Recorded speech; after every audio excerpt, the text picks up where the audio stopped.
Good evening and welcome to the June 21st, 2012 meeting of the Northampton City Council.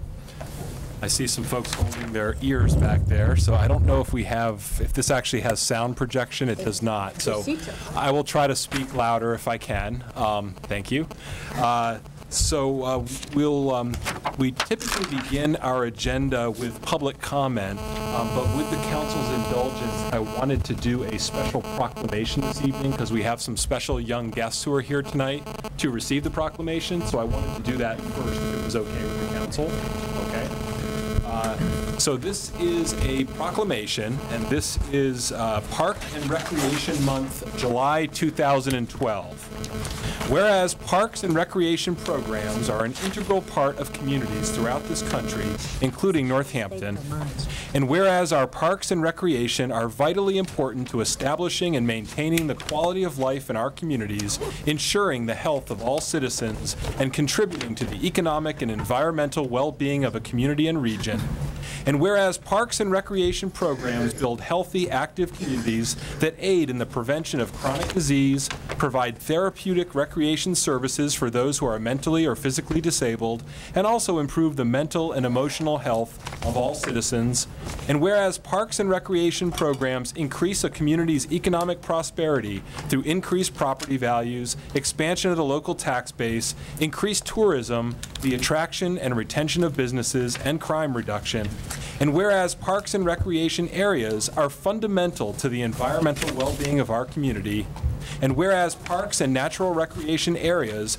improve water quality, protect groundwater, prevent flooding, improve the quality of the air we breathe, provide vegetative buffers to development, and produce habitat for wildlife, and whereas our parks and natural recreation areas ensure the ecological beauty of our community and provide a place for children and adults to connect with nature and recreate outdoors, and whereas the U.S. House of Representatives has designated July as Parks and Recreation Month, and whereas Northampton recognizes the benefits derived from parks and recreation resources, now therefore I, David J. Narkowitz, Mayor of the City of Northampton, do hereby proclaim July 2012 as Park and Recreation Month in the City of Northampton, in witness whereof I have set my hand and affixed the seal of the City of Northampton.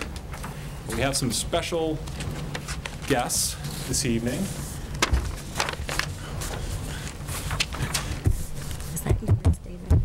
Hi. Am I going to get the proclamation too? I'm going to carry the proclamation. Which one of you? You guys all excellent. Can you turn around and get a picture? Yeah. Thank you. Okay. Thank you very much. All right.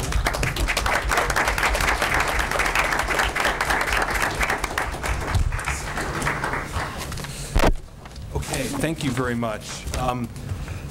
We'll now move to the public comment section of the meeting, and I have a list in front of me of people who have signed up to speak. If you can come to the podium and state your name and address for the record. And we do have a timer behind me that keeps the 3-minute time, and we ask people to respect that time. Particularly interested in there's a question. Need arrivals, please. Most definitely, I will definitely ask if anyone, definitely.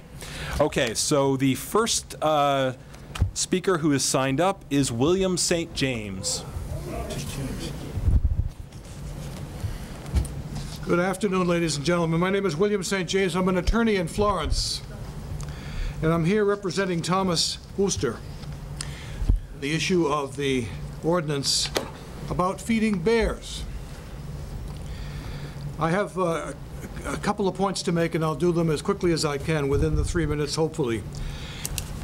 I read the ordinance carefully, and I don't see any provision which describes containers, garbage containers that are kept indoors,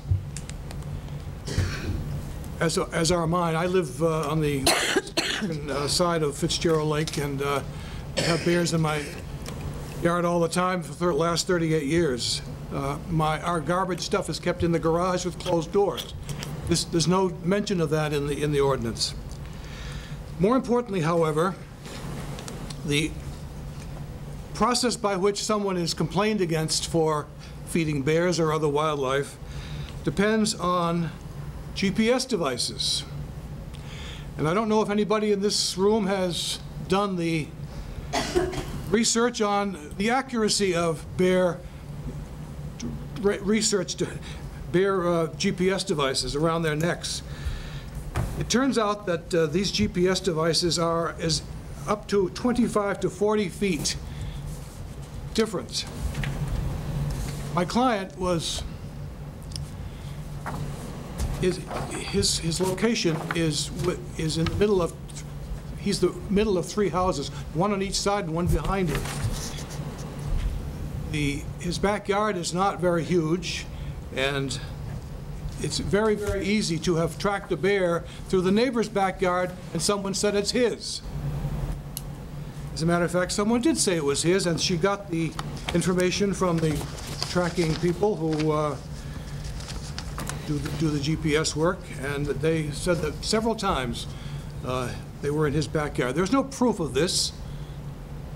The GPS devices are inherently inaccurate. That's only the second issue, however. The third issue is the Fourth Amendment, which generally reflects criminal matters.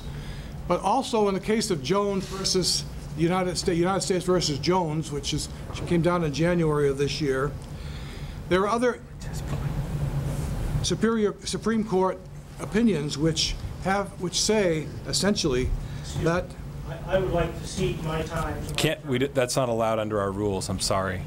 But you can certainly submit a statement. Thank you. The Fourth Amendment, the opinions that are in the Supreme Court decision talk about surveillance in general, not limited to criminal matters.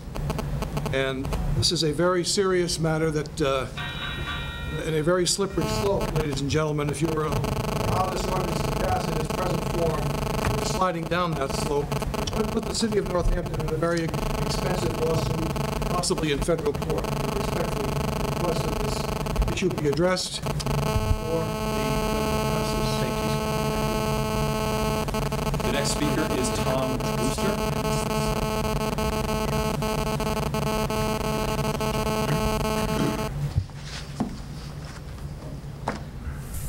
I'm going to continue with the part that my attorney was talking about. And the Supreme Court ruled in January that the warrantless use of GPS tracking was a violation of the Fourth Amendment and would be an actionable offense. Further, the Fourth Amendment protects all of us from warrantless searches, period. In the minutes of the Ordinance Committee, this is what Officer Pajak of Inland Law Enforcement said. The officer would request to look around the property. If not allowed, the officer would revert to this ordinance and initiate the process, meaning no warrant. He also said that the GPS is not used to locate bear food sources unless there are many complaints. So in other words, if someone calls 10 or 15 times, that might do it. Once again, no warrant and hearsay. The complaint could come from a vindictive neighbor.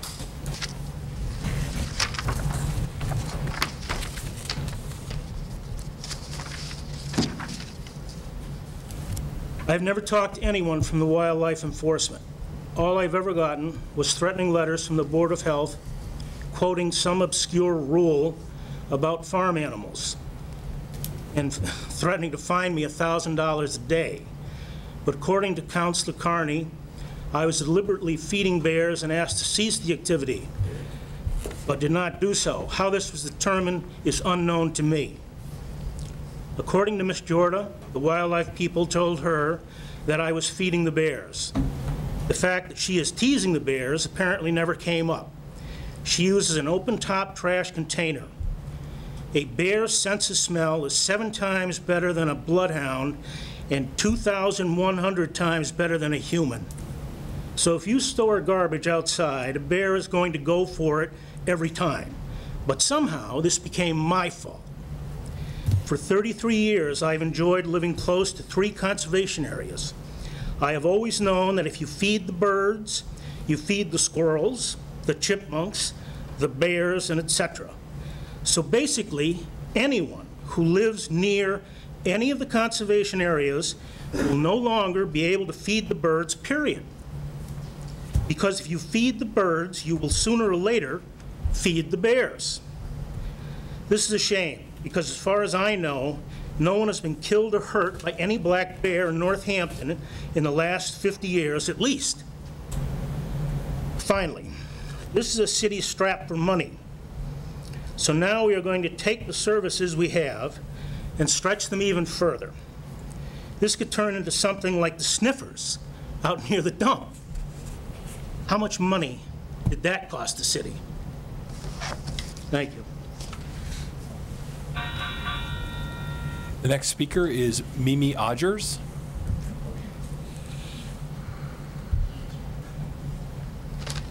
Hi, Mimi Odgers, 97 Glendale Road.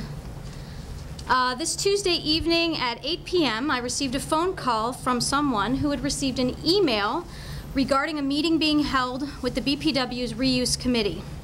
The email was from Karen Bokian, an employee of the DPW, that was sent to the Grow Food Northampton Google group, inviting them to attend a presentation by a company for an anaerobic digester plant proposal for the Northampton landfill expansion property. The meeting was going to be held the following morning at 8:30. In her email that was dated June 18th, she stated that the company had contacted the BPW several weeks ago. She provided information on the proposal and stated, quote, whether or not to entertain this type of opportunity is a political decision. She was requesting them to attend so they could get maybe gung-ho on this. Now, this meeting was not publicized. There was no notification. City councilors were not notified. The Ward 6 City Councilor was not notified.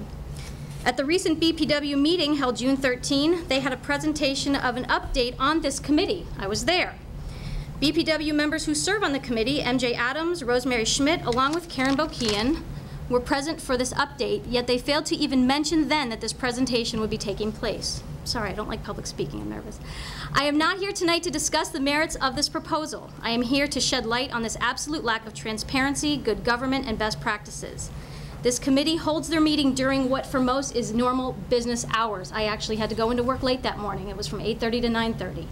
Not convenient for most people. There are no available minutes of this committee on the DPW webpage of the city's website, and the website does not list the committee members' names. My city councilor has informed me that Wendy Mazza has confirmed that this was a violation of the open meeting law. The BPW is an unelected board created by, and they've created another unelected subcommittee that are seemingly, and I don't want to accuse anyone, but seemingly trying to obfuscate and misdirect the public. So I'm calling on the city council and the mayor, most of you who ran on a platform of embracing best practices as an important thing, to do something about this, to rein in this group. It was only not that long ago that they got violated again for doing not properly notifying an open meeting law when it came to the water and sewer rates and had to redo things. So I don't know if it's just, you know, gross incompetence or if it's actually being done intentionally. But something needs to be done.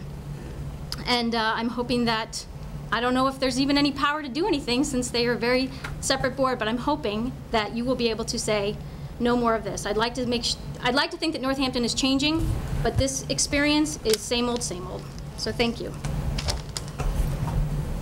Thank you. The next speaker is Catherine Morish.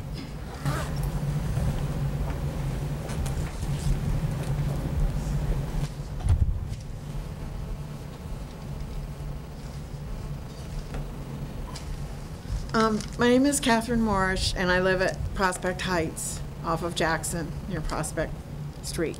I am concerned about the spraying of trees going on in my neighborhood.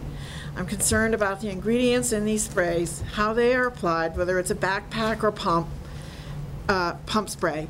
We need to know about the reentry time, spray intervals, and number of times a year.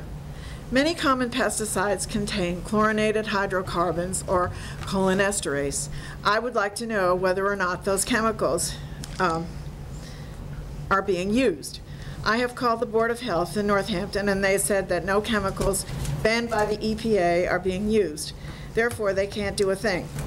I have asked the landscapers to forward this information to the National Pesticide Info Center in Boston. I am sure they will cooperate. Keep in mind that many so-called organic sprays can be very toxic, according to my partner, Bernard Miller, who's taught organic chemistry at UMass for 35 years and worked for American Cyanamid for 10 years.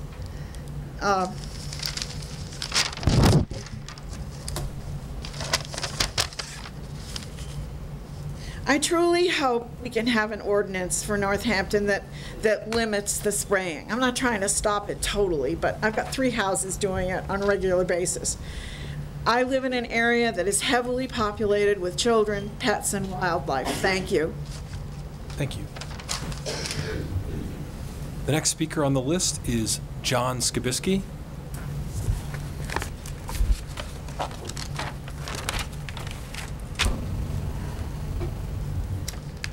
My name is John Skibisky, 50 Hastings Heights, Florence. I want to thank you for allowing me to make a few comments regarding a concern of mine and several others. And that has to do with the roundabout on North King Street.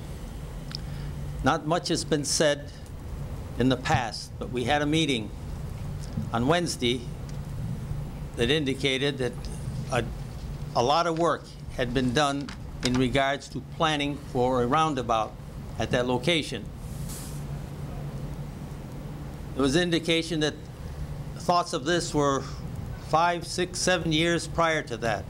Well, nevertheless, none of the neighbors who attended that meeting ever talked to anyone about the possibility of a roundabout. The plan came out, well studied. Expenses were made in preparing a survey and other data by an engineering firm. They were hired.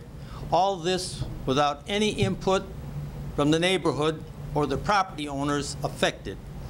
I live at the site and have lived at the site for over 70 years, and I use that driveway many times a day over that period of time. The rationale for a change there was rather vague. No particular reason other than things could be better. Well, that's not enough. We need statistics from the police department and from other sources indicating what's happened at that site. But I've lived there for over, well, like I say, I've been there 70 years, and I can say that it's a very safe location. And there's no need for the city to spend money to fix something that isn't broken. The accident ratio there is very low. And there are other considerations. I don't have time here, but they're talking about a sidewalk to nowhere. Nobody's going to use the sidewalk because it's a quarter of a mile to walk to the store, and you have to come back carrying 10 or 12 pounds of groceries. Who is going to do that? I can't think of anybody. Besides, the only people that might consider it are the people that live at Laurel Ridge, because they're the closest people there, and they can just go across the street to a world-class Big Y and a Walmart and a discount store. The world is at their fingertips. So why is the planning department pushing this on the neighborhood? I'd like to have just asked that the council who will be dealing with this in the near future give this some thought and have an open meeting here so that we can get down to it, because it's not cost effective and the city would save a lot of money, and the taxpayers too, by discarding the issue. Thank you. Thank you, Mr. Skibisky. The next speaker is Jonathan Wright.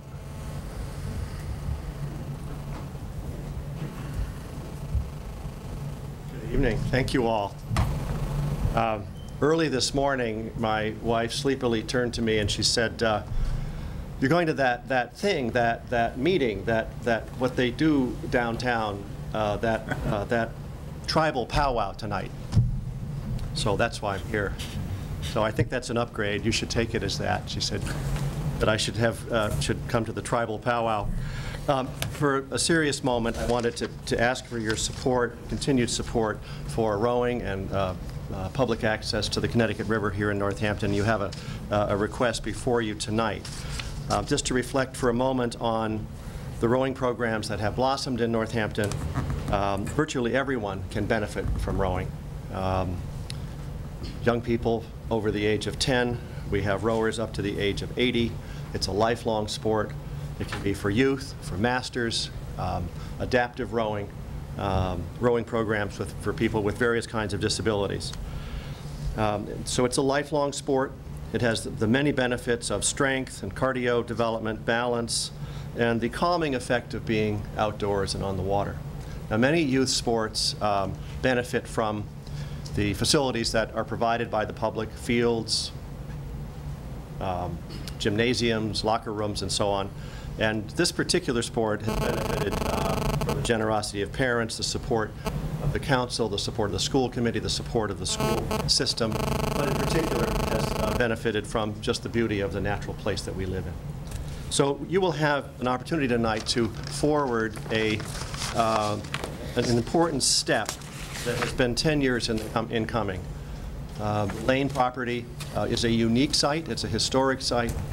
The place where we proposed to have access to the water was excavated by hand as part of the mouth of the Northampton New Haven Canal in 1827.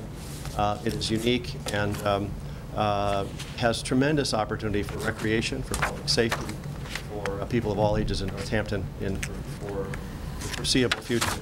So when you consider this, consider the thousands who have rowed and will row. I like to think of everyone in Northampton either has rowed, paddled, or canoed, has a child or a son or daughter who has done that, or is about to become a rower or a paddler or a canoeist.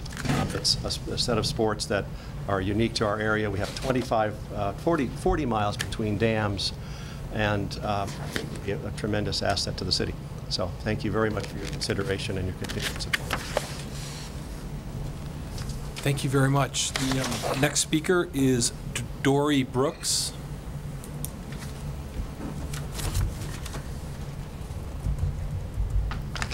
I'd like to follow Jonathan on the same issue. My name is Dory Brooks. I'm a resident of the Fighting Fifth Ward in Florence. I'm also a Florence business owner, an architect, and a rower. I moved to Northampton 13 years ago from the Midwest, but it was a whole year before I discovered the Connecticut River. The moment came when a friend invited me to go to the Holyoke Canoe Club to go out on a boat. Seeing the river from the water gave me an entirely different perspective on the valley that we live in. Historically and topographically, the river is what shapes all that is around us. It's the basis of our agricultural and our industrial heritage. But it's only when you're on the water that you really understand how bound up the entire valley is to this overlooked spine of water. You're aware of its power and yet are able to experience a sense of peace and calm that you don't get when you're downtown anywhere in the valley. I don't own a motorboat. I prefer quiet sports. I've explored the river by canoe and kayak. I've even swum across it, though I don't recommend it at all. 2 years ago, I was at work when I looked down, like many people my age, and saw an entirely extra portion of myself there. Fed up with the extra weight I was carrying, I joined Ham Crew. Now 3 days a week, I'm one of 30 men and women who push off into the Oxbow at 5:30 in the morning and challenge ourselves on the river.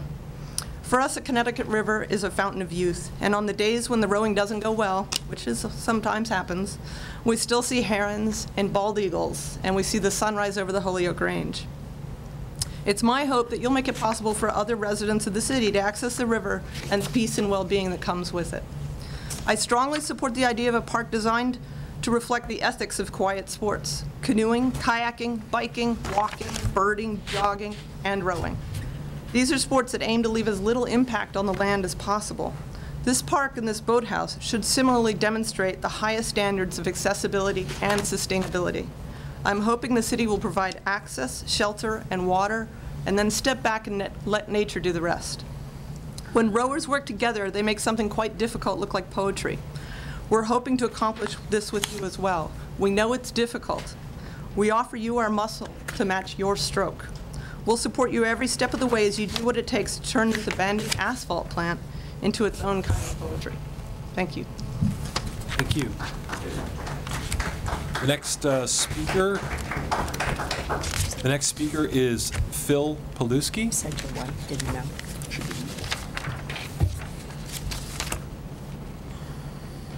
Good evening. I'm Phil Paluski, the president of Northampton Youth and Community Rowing. On behalf of the scores of Hamp Crew youth, their parents, and adult rowers, I thank you for considering the redevelopment of the Lane site for use as a municipal boathouse and riverfront park. The riverfront park will enable even more rowers, kayakers, canoes, scullers, and sweep crew to access one of Northampton's main assets, the Connecticut River. This plan is also consistent with the recent proclamation today and the designation of the Connecticut River as the nation's first national blueway and its associated bike trails, walking trails, and waterways. Rowing, as the previous speaker just said, is an environmentally friendly way to enjoy and appreciate the natural wonders of the river and to encourage people to protect the watershed that is the Connecticut River Valley. Further, rowing encourages physical fitness, that is a total body workout. Exercise is vital, and crew makes it fun for many people. Rowing is also an activity that one can continue through college and adulthood. Moreover, Hamp Crew is one of the few team sports that 8th to 12th graders, boys and girls, can participate as a group and continue on as college and, as a previous speaker said, through adulthood. It is the ultimate team sport. Winning teammates successfully match their desire and talent with one another. The crew made up of individuals willing to sacrifice their personal goals for the team will be on the medal stand together, as exemplified by a recent woman 8th in this summer's regattas. Crew has also helped students get into college. Schools are looking for students who are ready to handle the many challenges of life and work together as a team. Recent Hamp Crew alumni are rowing in colleges such as WPI, Stony Brook, University of Minnesota, Cornell, and soon to be in Wesleyan and University of Virginia. Thanks to the generosity of Nick Duda and the Oxbow Marina, we are able to row on the Oxbow, but that access to that site is limited by a dirt road and through a residential neighborhood. Moreover, in springtime, many times the access is flooded and one has to walk to that site. Furthermore, in summer, you have the Oxbow Marina and power boats, so there's a safety issue having rowers and power boats in the water at the same time, thereby limiting us to rowing in the morning. The Lane site is more accessible to main roads and is not prone to flooding. The site is not near power boats, so it mitigates safety concerns. Additionally, it will allow immediate access to the long stretches of the Connecticut River. So the development of this site will add to Northampton's assets, and I thank you for considering this application.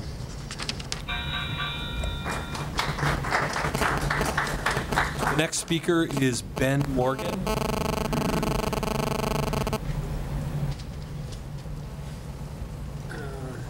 My name is Ben Morgan. I'm the board chair of Hamp Crew. And sometimes when the temperature gets this hot, brevity is probably a better idea. And I can't say it much better than Dory, Jonathan, and Phil have, but I'd like to thank you for considering an application to the river and speak for a lot of the parents and rowers that can't be here this evening. So thank you for consideration. Thank you. Thank you. The next signed up speaker is Jonathan Simons.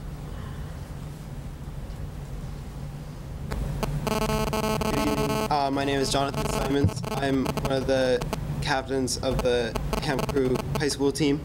And I'd just like to echo what everybody's said so far and support the boathouse that's being considered in the construction on the property site. I think that the fact that we have this river in our area is a really special thing, and we have water right here, and it's wonderful to be able to use it and allow that access for more people through this community boathouse. Thank you. Thank you. So that's the end of the list. If there are other folks who wish to speak, Mr. Susko.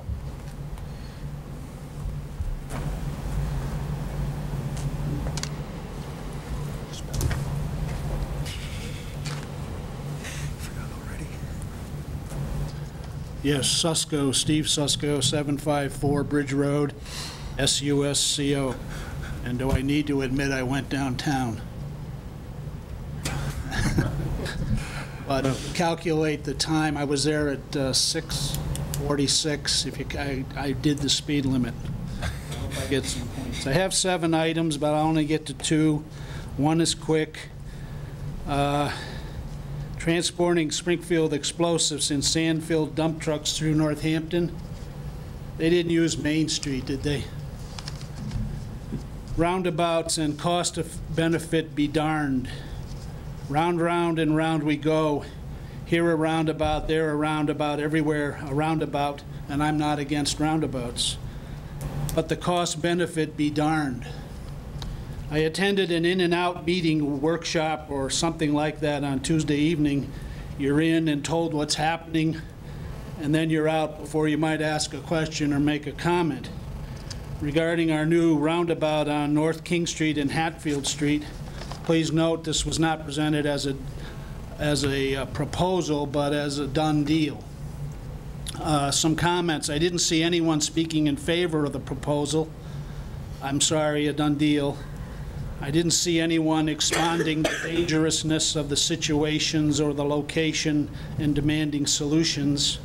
I did hear concerned business owners and of land takings and snow removal burdens and lack of delivery truck provisions and the blocking of land use options. I didn't see Ward 1 Councilor Carney, or any other councilor for that matter, must be that done deal thing. I did hear good, factual, considered, and experienced calls to address the real needs there from abutters, neighbors, and business owners. I did hear calls for thoughtful and considered alternatives and for cost effectiveness and cost benefit consideration. Calls for comprehensive, holistic addressing of the real situations here. I didn't hear a clamor for gateway aesthetics here. I did inquire of Planning Director Fiden as to who was driving this proposal. And I was told Mass Highway and the Pioneer Valley Planning Commission. I promptly called both the next morning, and both told me, not us. Why does Planning Director Fiden misrepresent this? Why, I would like an answer. And I'm not surprised, mind you. It is that done deal thing again, I believe. In these times of limited dollars, this proposal, I'm sorry, done deal, does not address the real and attendant situations and problems here. On an off-the-cuff consideration, this seems of minimal priority for Northampton. Less expensive and intrusive measures could carry the day. They could, but you must force them. Otherwise, we're again spending $2 or $3 or $4 million on a gateway aesthetic done deal and not the real deal. I challenge you all to stop this train, reconsider, or maybe consider at all. Is this our priority? Can we use these funds to maximize cost benefit, use them efficiently, and use them wisely? The choice and task is yours, and as I was ushered out of the in and out. Thank you. Thank you, Mr. Susko. Is there anyone else who wishes to speak in public comment?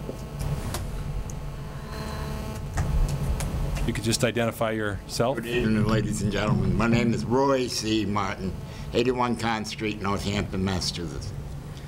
Now, I sat here and I listened to all the different things, you know, and I listened about the bears. Now, you know, we're not feeding the bears, but we're cutting down all the trees, we're clear cutting, and we're clearing off all this land and everything. We're taking all the feed away from the bears that they actually should be getting, like the nuts and the berries and everything. And when you do that, what do you got left? And then you wonder why the bears are around, why they're raiding your trash barrels and stuff. Now, you know, it's like years ago, I can remember years ago, I used to go down, I used to go swimming in the river, you know.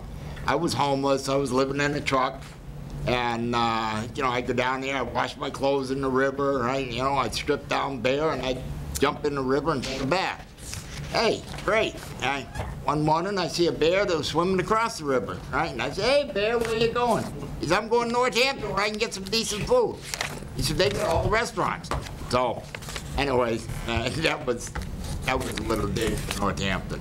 You know, they got good food here, right, you know, and of course the bears are gonna come here, right? And if we don't take care of the bears, you know, when they come here, and actually maybe make a pathway, right? Be like the Pied Piper, make a pathway going out of town, right? Let them follow the pathway out of town. If they get better food out of town, they'll go to Hadley, maybe, you know, swim back across the river.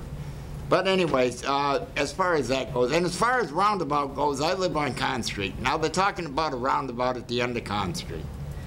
And now they put up a little island up halfway up in the middle of Pleasant Street. And I'm like, you know, what are they doing? You know, this is a 2-lane road, and now they put an island in the middle, and they break it off for a road that comes out through from the meadows. And for what reason? Are they expecting to put you know, a casino or something out at the airport? You know, who knows? Who knows what reasoning there is for that, because there's not that much traffic goes out that way. People are not supposed to be in the meadows, so, right? What can you do about that? Nothing. All right, yet you're breaking off the traffic right there, right, where it comes out of the parking lot. Down there where they're talking about a roundabout, it comes out of a gas station on one side, a bank on the other side, and a motel on the other side. All right, are you gonna put lights for all of these places? You know, the only accidents I see there is stupidity on the part of drivers. You know, right, if you come speeding through there, right, you're gonna get in an accident, especially if there's 2 cars speeding at the same time. You know, a roundabout there, I think, is just simply a waste of money. Thank you. Have a good night. Thank you, Mr. Martin. Is there anyone else who wishes to speak in public comment? Okay, hearing none, I'll close the public comment session. I did want to ask the council, I was going to ask if, while it was not on the agenda, I had asked Assistant Fire Chief Dwayne Nichols to be here this evening to address an issue that I had received inquiries from the public and from counselors about regarding the events of Thursday, June 14th, involving the State Police Bomb Squad. And I've sent you a memo that the Assistant Chief sent to me, and then this afternoon the State Police sent me a memo as well with some information, and I wanted to ask if the council would recognize the Assistant Chief for just a brief presentation. Move to recognize the Assistant Chief. Okay. All those in favor say aye. Aye. Aye. Counselor, did you? I'm here. Okay. Oh, he's mentioning that we haven't had a roll call. Sure. Okay. Let's call the roll then, just to make sure we're all here. Sorry. Councilor Adams? Here. Councilor Carney? Present. Councilor Dwight? Here. Councilor Freeman Daniels? Here and here. Councilor Labarge? Present. Councilor Murphy? Here. Councilor Spector? Here. Councilor Schwartz? Here. Councilor Casey? Here. Thank you. Thank you, Counselor. And I think Assistant Chief Nichols would. He's here too, so come on up, Chief. And I also meant to mention that Deputy Chief Davin is here as well. Good evening. The mayor asked me to come in and kind of just do a quick summary of the happenings, certainly a week ago in the area. Just to summarize the memo that we put together, early June 11th, Monday, the Bomb Squad asked if we could support a mission that they were going to be doing out to the Ryan Road site, Willard's Pit. I had a quick conversation with Chief Duggan. We've done these type of events before. We had a quick conversation. Do we want to support them? We've always looked at it from the fire department standpoint that it's another public agency, public safety agency, so we'd support them, and we gave them the answer, yes, we would. They said later on in the week they'd give us the details of what's coming, and normally in the past we really don't get the scope of what they're going to do out there. They ask us to support them with an engine and an ambulance, and we're really there just in case something goes bad. So we set up the detail. Basically, they let us know later on in the week that it was going to be that Thursday, and we sent an engine and ambulance up there. With this, really, we look at them as the experts. We support their mission up there. We don't get a lot of details from the state police, the bomb squad, and really rely on them to do the safe thing. I know there's some concerns over transporting materials up to Northampton. That's really their purview. They should follow their protocols. I think the letter that the state police sent to the mayor kind of outlines that, you know, they do have their own protocols and would follow that.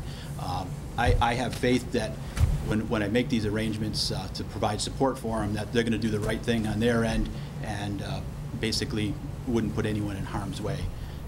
So then the events happened at that point out there. I know there was some concerns also of environmental issues. Again, I looked at the state police as certainly the experts. As I learned later on, they certainly were working in an operation with the Department of Environmental Protection, and that to dispose of these materials, they're going to do the right thing and certainly wouldn't put anybody at harm. From the fire department's end, we certainly would never allow that or want that to happen, ever going to endanger anybody. And again, I relied on the state police bomb squad to basically do the right thing out through there. And really, we're just a support agency for them. We really get very little information of what's happening with that. In the past, it's really gone on that we never had any problems or concerns. So when we looked at this request, we kind of said we've done it in the past and wanted to support kind of one of our partners out in public safety. Councilor Dwight? Wayne, one of the things that actually brought this to the attention of people was hard to ignore, because there were some smaller explosions or detonations, but then there was one significant one that caused a great deal of consternation, which in turn exposed some of the processes that we weren't otherwise aware of. I mean, I would imagine that much of Northampton didn't know that Willards was being used as a regular site for the state police bomb squad and the fire marshal to dispose of and detonate explosive materials. And they have their protocols, which clearly their protocols apparently don't cover the fact that the community that they're I mean, one of you already mentioned tonight, you know, they're traversing through our community through residential areas with, in this instance, as I understand it, a dump truck with sand surrounding the explosive materials. You know, I'm sure that's standard operating procedure, but the fact is that I imagine if they drove by my house, I surely would have wanted to know. Not that there's probably all that much I could have done about it. The same thing with alerting the neighbors to in advance, so that they would certainly understand what to expect through. And we have a system in place, the reverse 911, in order to, and we can even localize it. And clearly, I mean, I think it's incumbent upon us as a community to develop our own protocols if this or continue, and I'm not even sure that's even appropriate. But yeah, beyond that, that's what we can do. But the fact is that, to your understanding, do we have any weight to bear by encouraging the state departments that are involved in this to be a little more forthcoming? I understand you guys were caught up cold. You didn't understand. You didn't know there was going to be a large concussive blast. Yeah, normally, just to kind of where you hit upon a few points, they make all the arrangements for the site. We don't contact Mr. Willard. They contact them. And normally, in the past, and in this case, we're always asked to kind of keep it low-key and not to make a lot of public, I guess, notice going on. And we've always respected that. Certainly, I think in this case here, given the explosions, absolutely, and certainly alert the neighbors out there. I mean, I don't have much weight over a state agency. I mean, absolutely, I would agree that we probably need to develop some protocols internally for the city if this was to continue, of what procedures we need to do. And do we have any enforcement oversight over the fact that this is occurring, even despite the fact it's occurring on private property? We have none. There's no local permits that are needed. This is a state operation, and really their call to us is kind of a courtesy per se. Like I say, it's their arrangements. They set everything up. They do all the logistics and all the planning for this, and really we're just a support agency. Really, if something goes wrong, something happens out there, just that we're on site. Councilor Labarge. Yes. I do know that the fire department was there. I also do know that we've done blasting on the reconstruction of Route 66 over by the Loudville Bridge and around by Christina Young's house. The fire department had meetings with all neighbors and the blasters. Okay, so private property or not, we're looking at a very residential area here. We're looking at Cardinal Way, we're looking at Lady Slipper Lane, we're looking at West Farms Road, we're looking at Woodland. You're talking about a tremendous amount of houses and no communication, meaning you mean to tell me even though it's a private owner, that residents and taxpayers here in the city of Northampton don't have rights to know what is going to happen? I'm having a problem with this, and I have talked with the chief about it. The fire department never did that with any type of blasting on Turkey Hill Road or anything. There was always meetings being held. And I want to know what the magnitude of that first one was at 3 o'clock. It was huge. I live a mile from it. We felt it. I just saw a doctor today on Turkey Hill Road who told me they actually felt it too. Many people did. I have people questioning now about cracked foundations. So it's okay if a private owner owns this property, gives permission, the mayor doesn't know, who is the mayor of this city, not even being told that this is going to happen and it's private property. I am livid as a city councilor, okay, that residents were not notified of this happening. I want to know what the magnitude of that first one was at 3 o'clock. It was huge. And they have used the premises. I have Councilor Tacey here telling me that his wife apparently is what? The president or vice president? She didn't know about it happening there. I've also been told by Councilor Tacey that the Northampton police weren't notified.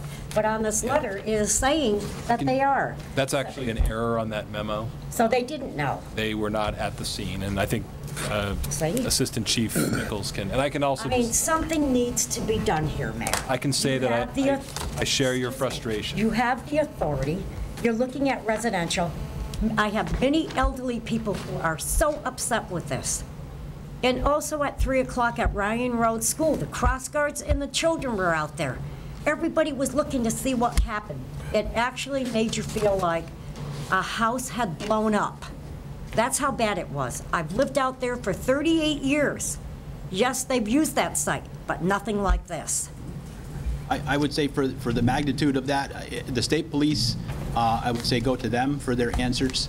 The question on property damage, again, when I questioned that through the state police, they said contact them and they would start an investigation and come out, look at the sites and start a report if there is any reports of damage.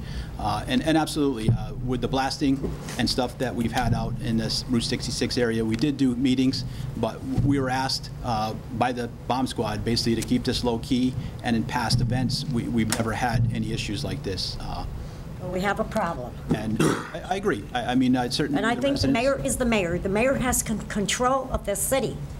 Okay, and he should have rights to say, should it be done there or not? And why from Springfield to Northampton to Florence? You mean to tell me they could not find another site? Again, I would refer to the state. This is talk all over the city. And people on my ward are not happy of this happening. So I'm hoping that our mayor, our fire department, we can work something out. So if they ever want to do this again, find another site, Springfield could have went to Connecticut, a residential area. Tons and tons of children around the perimeter of that site. Absolutely. Bad place. Before I recognize you, if I could just say, I share your frustrations. I'm not particularly pleased with the information that we got in here because I didn't really, I was on the phone with the state police for quite a while earlier this week and requested that they provide some of these answers. They haven't given us all the information that I've been looking for, including what alternate sites were available. You know, I think Westover Reserve Base has a detonation site. There's some other sites in Hampden County. So I'm still trying to figure out why exactly this happened. And obviously I was not pleased to learn about it this way. And we're going to try to make sure that moving forward that communication is better internally. So we're going to try to work on that and obviously try to get more answers from the state. So thank you. Councilor Tracy. And the statement that we didn't really get the scope of it is a little bit on the troubling side. There's liability issues here also. They got permission from an employee of a corporation and not from any of the officers of the corporation, which is one thing that bothers me. And there's no contract and there's no invoicing, so therefore there is no liability. I've blasted in the city of Northampton for 30 years, and you've been at I don't know how many of them. We put seismographs in 3 or 4 different locations around the site. We are only allowed a certain level. After that, it's illegal. After that, it just can't happen within the state. I was in Florence at 3 o'clock, and I heard the blast in the center of Florence. I didn't hear the one at 3:30 or 4 o'clock. And the fact that the police chief wasn't notified by the fire department or the mayor, that's the thing that really frosts me. I have people all over the ward, because my wife is one of the officers of the corporation, along with her cousin, who was the president, and they are furious about this. I don't even know if I'm supposed to be talking about this in the conflict of interest law, but I just happen to know that none of the proper people were notified about this, and none of the precautions were taken for this, and the liability issue alone is huge. So, and if they're not going to give you the scope of it, of what's happening, then I do believe that we have some say in whether or not it happens here. So, I'm not going to hammer it any further. It's been done. I know it's past practice, but never an explosion like this. And somebody needs to be held accountable for it. Thank you. When the Willards paid for that, did they get payment for this? The state police take care of all the arrangements. We contact Willards. I can answer that. There's no payment. There's no compensation. Do as a favor? Sorry? No, there's no money, no monetary compensation. That's all I can speak to. No, you said when these things happen, you generally don't know the specific details. We usually don't get those. Well, you said you were given details this time. Do you mean that just that it was happening again and not the details of the day it was going to happen and where they were going to go? Mm-hmm. And out of curiosity, why didn't the fire department let the police department know this? To be honest with you, they're a state police agency. They tell us they take care of all the arrangements of making notifications, and I guess I apologize for just assuming that they would take care of all the proper notifications. One more. We provide an ambulance and fire apparatus. Is that correct? Correct. We did. Yes. And who do we invoice for that? We don't invoice anyone. It comes not invoice. Budget. Yes. Okay. Thank you. We've always done that in the past with kind of a partnership with the state police, bomb technicians, because they will take a little bit of a time and explain to our crews that we have out there, some of the hazards associated with explosives and stuff. So we've looked at it as kind of a training opportunity that's kind of unique and outside the scope that we normally do.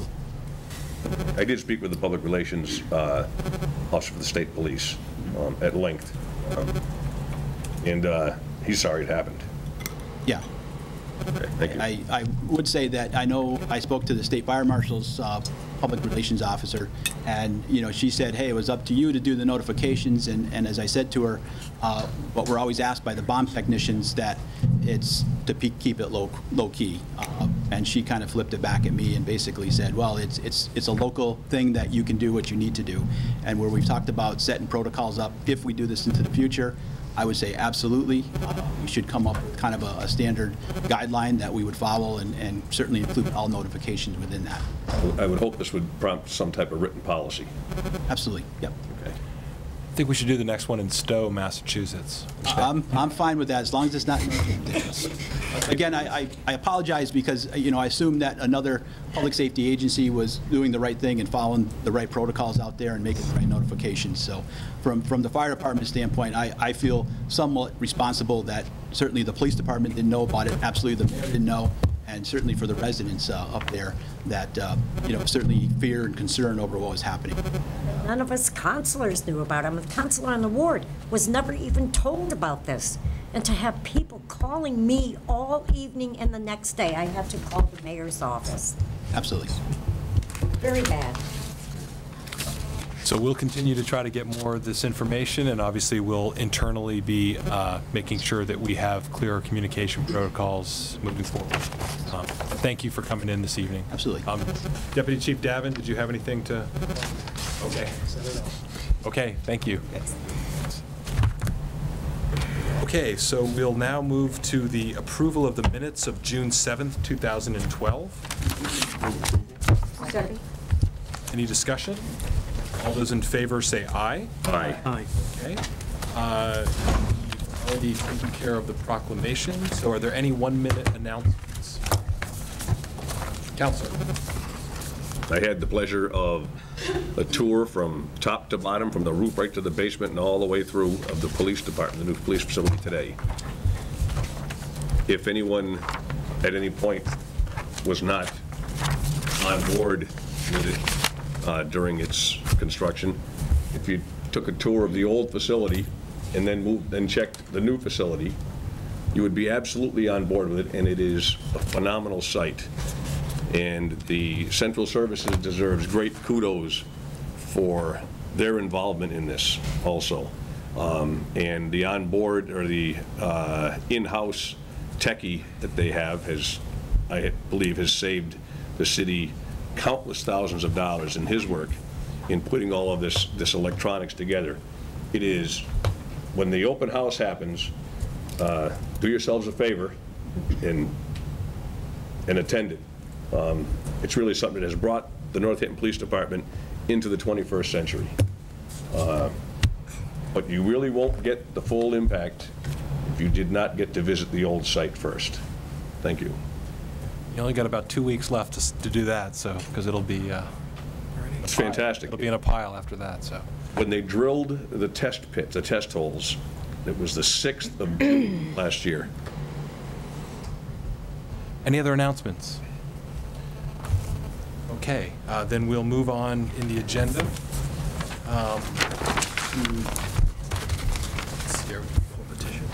We have a poll petition scheduled for 8 p.m. It's now 8 p.m., so we can go ahead, and I would ask someone from National Grid here, if they are, I'd like to ask for a motion to open a hearing on a petition for pole and wire locations, National Grid on Chesterfield Road. So moved. Second. Second, okay. All those in favor say aye. Aye. Okay, so the pole petition hearing is open, and I would recognize the proponent from National Grid. You can just state your name. Yes. We are looking for permission to place a pole on Chesterfield Road, the side of the road. It would be to support a long service that goes to house number 358. That service is now being supported with a tree cutting, and the tree has planted and come down. We're looking for an alternative means of support. Councilor. It's actually on my ward. I visited the site, and I called a lot of these people that are listed here. I found no opposition to it at all. And I did check out the line of sight, and Ned Huntley has a memorandum here. It says, based on the information, he sees no issues with the DPW with this pole location. And that's all I got to say. I thought it was, and the tree is falling apart. Thank you. Okay. Are there any other questions? Okay. Are there any other folks in the audience who wish to speak during the poll petition hearing? Okay. Hearing none, I would entertain a motion to close the poll petition hearing. So moved. Second. Okay, been moved and seconded. All those in favor say aye. Aye. Opposed? Okay, so the poll petition is closed, and then I would entertain a motion to approve the order for pole and wire locations. Move to approve. Second. There's been a motion made and seconded. Any further discussion on this? Hearing none, all those in favor say aye. Aye. Opposed? Any abstentions? Okay. Thank you. Thank you. Okay, next we have a series of appointments to city boards. first set. The first is from, these are recommended by the Committee on Appointments and Evaluation, July 11th, 2012. And let's see, there's a series of appointments to 5 different committees. Mayor, may I make a suggestion? Could we break this into the various committees they're appointed on? Can we take the Arts Council separately and take each one separately? Okay. Okay, so the first is, these are appointments to the Arts Council. The first is Joshua Bedell of 264 Riverside Drive in Florence, a term 2012 to June 2015. Sarah Marcus, 264 Riverside Drive, Florence, a term from June 2012 to June 2015. And Jan Ruby, 51 Fairview Avenue, Northampton, a term of June 2012 to June 2015. And again, these 3 appointments would be to the Arts Council. So moved. Second. Second it. Okay. Is there any discussion or report? First, I hope, are any of the folks who are appointments to the Arts Council here this evening, this meeting? I apologize, I forgot to write everyone that we were moving the meeting. I assume if they went to the other place, and was there a notice on the? Okay, so seeing no one is here for being appointments for the Arts Council, I hope they're watching on television. All great candidates. And again, for the Arts Council, one of the things greatly appreciated, I'd like to thank you, Mayor, is the range of people who you've been appointing, including some, look across at Councilor Barr, some younger folks on these committees. So thank you. Very highly qualified people. I believe 2 came in to be interviewed. Otherwise, we reviewed the applications, and I spoke to people on the telephone. So I hope the whole council will vote to recommend. Any other comments? Councilor. Yes, also too, Councilor Spector and I, we were very surprised because when we were doing the interviewing on Sarah Marcus, it turned out to be she was the wife of Joshua, you know, and they're both really involved in the arts here in the city, so I think the group that has come forth is excellent.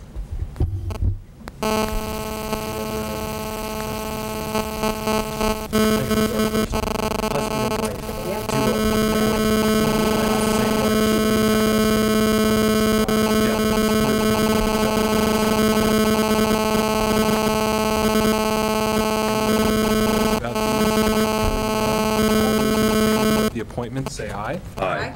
Opposed? Any abstentions? Okay. The next appointment is to the Conservation Commission. Name being recommended before you is Cynthia L. White of 55 North Loudville Road in Florence, a term of March 2012 to March 2015.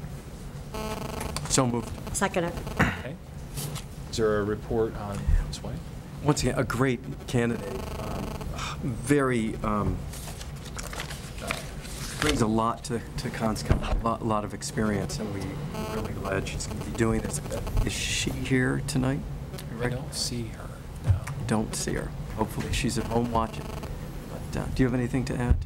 I met Cynthia on my ward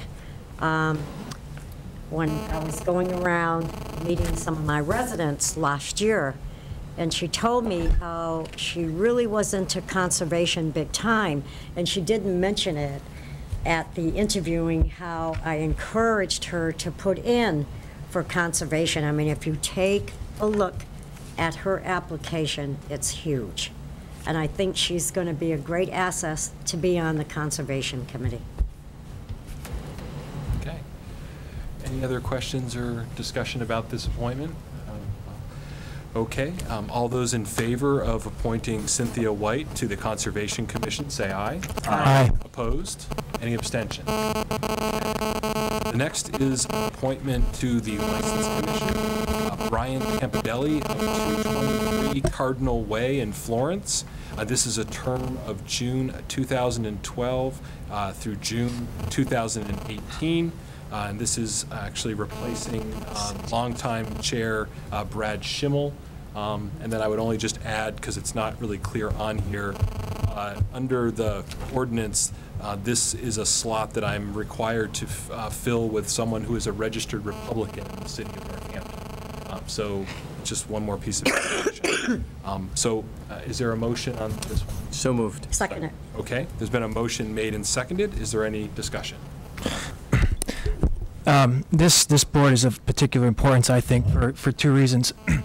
One, it at times serves a quasi-judicial function, which is not like many city boards. It's like a few, but it serves a quasi-judicial function at times, which means it makes decisions that affect business owners very directly.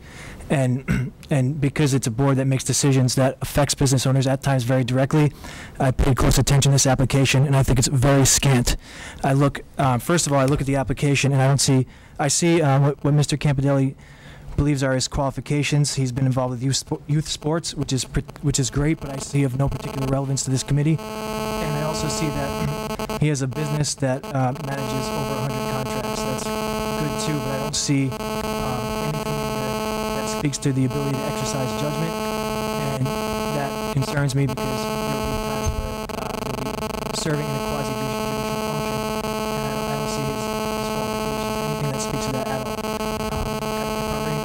He didn't show up to committee to speak, and I know that frequently people don't, but again, this is an extremely important committee.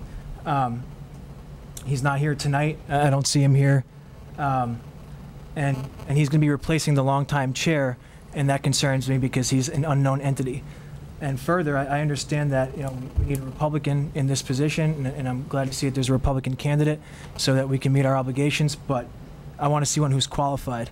I don't see it from this application at all, and based on that, I'm voting against this. Thank you. Councilor? Well, I'm not sure what the counselor would suggest shows on his application. Should he be a fellow lawyer? Should he be a judge? I mean, we have people applying to, these are volunteer committees, and somebody who's run a business for all these years, I think, is the main qualification. So if you look at most of our committees, we're glad when we have someone like on CONSCOM whose work involves conservation, but that's rare for us. It's very rare. It's very rare for people to come in and apply specifically. So what we look at and what I had to do was call around and find out, has this guy run a business? Is it a successful business? And what I heard was yes. I heard that he is someone who's been involved in youth sports. I actually think that something like that does call for pretty big judgment, working with parents all the time. That can be a tough thing with youth sports. So in terms of the application, I don't have a problem with that at all. And I would advise the counselors not just to look at this when there's some personal thing going on, which, let's face it, that's what's happening, and that's fair to do because you have personal concerns. But I'd advise you then to look at all the applications and compare them, because we wouldn't be approving very many people because we'd say, what qualifications do they have here to be on even the Arts Council? They have no arts background. So let's just be careful with that one. The other piece, in terms of showing up for the committee, you're absolutely right. A lot of people don't show up. And this was somebody who very much wanted to be there. As a matter of fact, I had numerous phone calls, very much wanted to be there, and had conversations with him about how we could arrange that. And he was called out because he has a business to go to, I believe it was Great Barrington. He even said, I could be available. I hope I have cell phone coverage. And he said, I will be available another time if you feel that's necessary. So let's not put that on him, because Councilor Labarge and I, who were there, decided by looking at the application, we discovered that we did not have to have another meeting to meet with him. We said if he felt like coming here to this meeting, because we knew there was going to be some opposition, we said that would be fine if he wanted to do that. So, but let's just be clear and be honest about what's happening. That people had some concerns before there was even the reading of the application. So let's just be straightforward. The people had concerns before there was the application. People had concerns before he came or didn't come to the meeting. So let's talk straight here. So, those are late arguments coming here, because you and I already discussed this before. So you have legitimate arguments, but you need to bring those forward, not arguments like he didn't come to the meeting, because that's not fair ball here. I made several arguments, including I don't see any statement of interest. That's absent. You make it sound like that's all I said. I did not say just that. This, to me, doesn't state anything about a statement of interest. And for a board that serves a quasi-judicial function, I would like to see that. And also, it tells me a lot that he knew there was going to be opposition tonight, and he still didn't show. That makes me wonder just how much he cares. And that makes even more concerns for me. And again, I stand by all the other points I made too. This is not just, personal concerns about the guy. This is... As chair of the committee, this is addressed to me, I would like to see everybody here read the applications, because this is the first time. You will see, because I've been on this committee for 8 years, I've never heard this argument. You've been on the council for a number of years. I don't think it's fair to choose one application and say that. I think it comes because there was opposition, and then the secondary thing was, where can I find arguments against it? I think there may be, so we should bring those up if there are those arguments. But if we're going to make those kind of judgments, then we need to make those in the future as well and treat everybody the same. If someone's not going to show up to a meeting, or I've seen a lot of applications where there's not a strong interest expressed, because I've been reading these every week. Yes. I'm concerned that this has actually become ad hominem. And in fact, we should be discussing the qualifications on the permit. And I think bring it back down to those points and we'll stay there. And I think at this point, the two of you have exchanged your notions and your ideas about this. And I think it's, and made your points. I was wondering if Councilor Adams, as the appointing authority, if you would like some information from me about what my basis for the appointment. I don't know if that's relevant or not, but I would be willing to give that if you would like. But if sure. Not. No, I was just going to say that I with all of these applicants, I don't just rely on the application. I have a personal interview or a telephone interview with all of these. In the case of this one, I had 2 separate interviews, including also we talked about the License Commission. He had reviewed some of the information about it, so we had a long conversation about it. And we talked about his background and his work in business, et cetera, including the fact that he didn't hold licenses in Northampton. He had licenses in East Hampton, but not in Northampton, because I was concerned that there might be some conflict if someone had held licenses in Northampton. So it was more than just an application. We did have a long interview. So I just wanted to be clear that I wasn't making it just on the basis of a application. Sure. This is the last I'll speak on this subject. When we had our charter review discussion, one of the things that a couple of councilors attempted to do, including myself, was to have council nominations to be appointed for citizens to be appointed to boards and committees. Unfortunately, that failed, and I think this would have been a good. This what's going on right now is a good example of why I wish it had been successful, and because that way we could have at least brought another applicant forward and had different applicants to vote on. The process we have right now is one is brought forward and we can either vote that person up or down. And secondly, I'd just like to say again that it really, really troubles me that this gentleman knew that there were going to be some concerns and he still did not show before this body tonight, because this is the full council, and that really troubles me, and I'll certainly be voting against him. Thank you. Councilor. Yes, I'm highly going to support Brian. I know him, I know his family.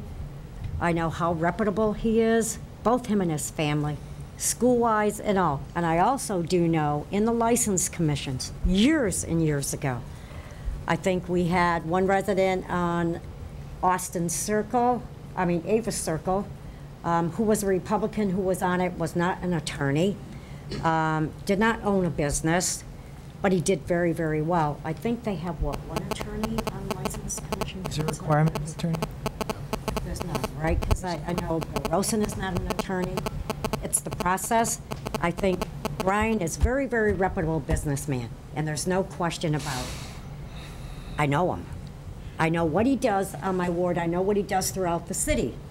He also is a member of the Elks. He has done a tremendous amount of contributions to the city of Northampton.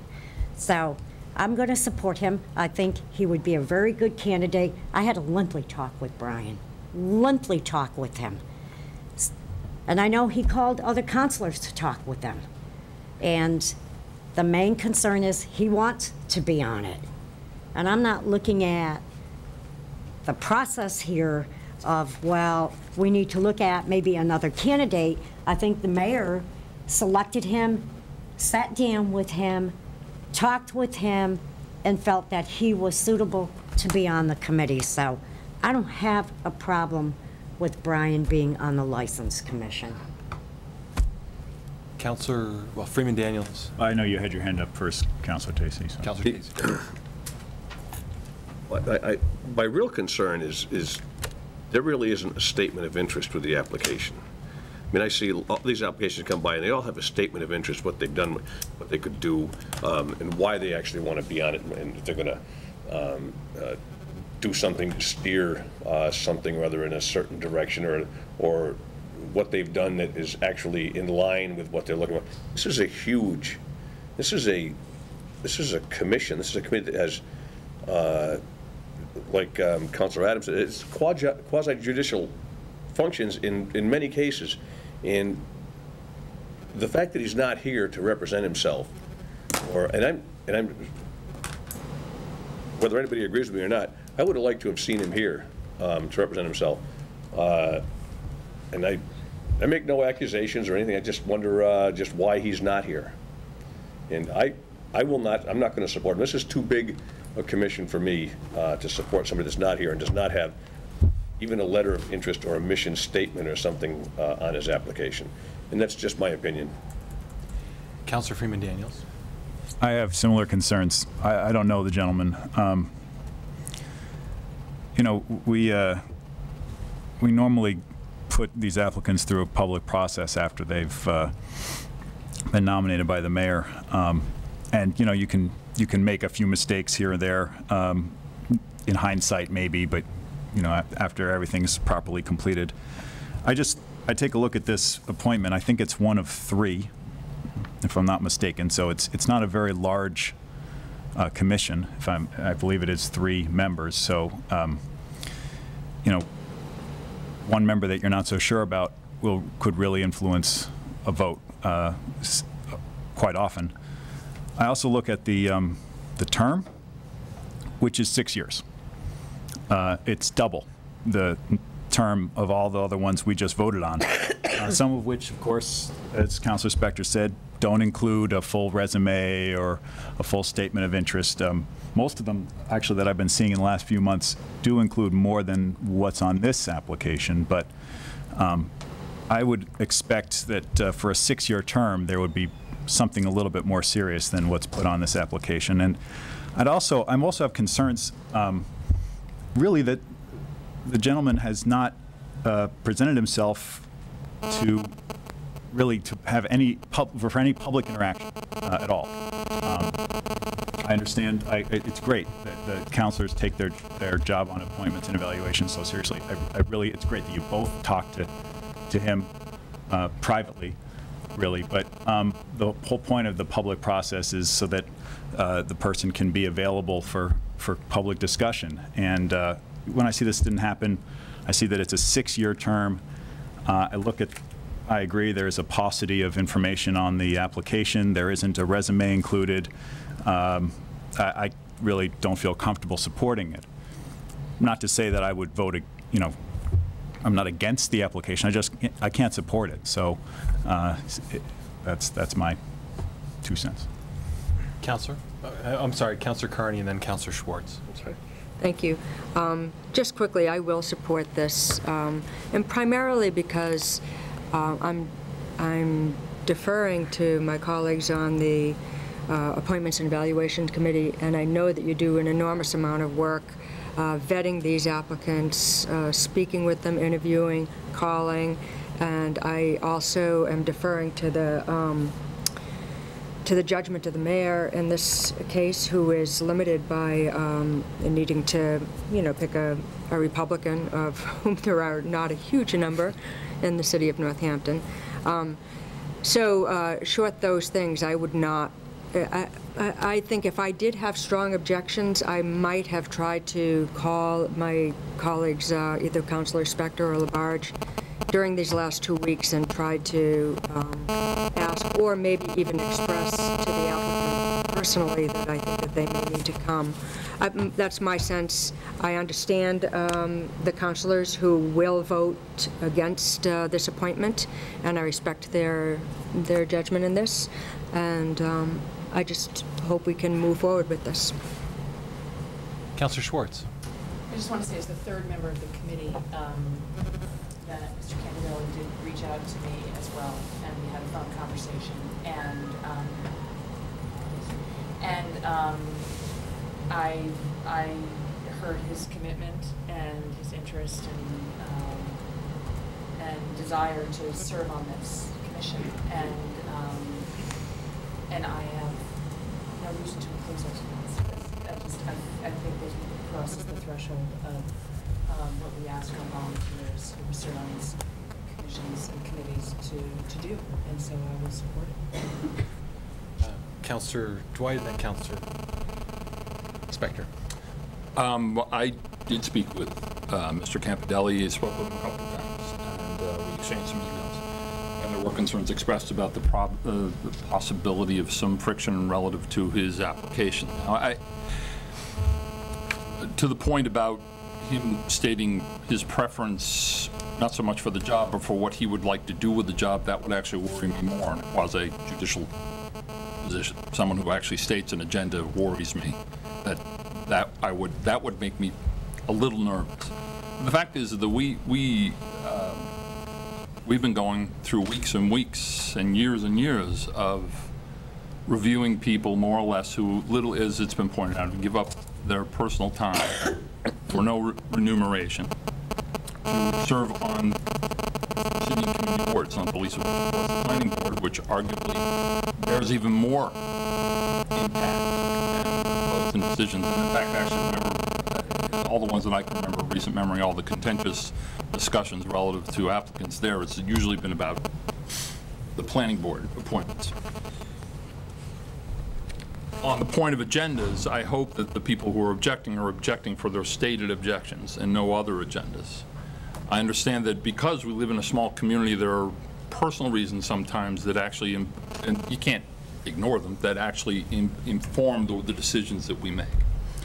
But in this case, what's more important, I think, on a Citizens Review Board is figuring out we're working way too hard in some sense to try and find reasons not to vote for somebody. That's unusual. That's what I find unusual, as opposed to finding reasons to support somebody. It's actually almost against my built-in nature to speak up for Republicans for the most part. I think Mr. Campidelli, but I think in Northampton, actually, Republican, Democrat really doesn't matter a jot. And I don't think that's the issue here. No one's debating the issue, although it's required by the state. One registered Democrat, one registered Republican, one agnostic. And so that's silly. But then, to some extent, so is this debate. I think Mr. Campidelli, the fact that he is willing to devote his time and energy to this, I think that the qualifications for this position are not stated or laid out. They essentially just the simple request is that they be citizens in Northampton, they be registered of a particular party. The reason I would object to Mr. Campidelli is if he did bring an agenda to this and that he had stated and that he has particular notions about how licenses should be enforced, overseen, and then administered. So had he done that, I would join your objections. But beyond that, I have so far I've not seen anything that would indicate, and due to my, and also in the process of my conversations with him, it's indicated that that's an issue with me. So I actually will also be supporting this. So had Councillor Spector, then Councillor Freeman Daniels. I think Councillor Schwartz said this, and I want to just reiterate it. I have no reason to not support this. So, and I do respectfully, if you guys are going to vote, other councilors are going to vote against it, I respect that vote. But as the chair of the committee, I think this is what you were saying. I need to find, there need to be strong reasons that I hear or that I discover, and I would bring those to the committee. If someone is not going to be moved forward or recommended by the committee. In addition, it's not the committee so much that we're saying, well, I want to go along with whatever the committee says and kind of yield to their judgment. It's more that I think that I give the mayor the benefit of the doubt, and I did the last mayor, that there has to, this is the mayor's appointment, that we are then vetting, and we have veto power. What we basically have is veto power over that.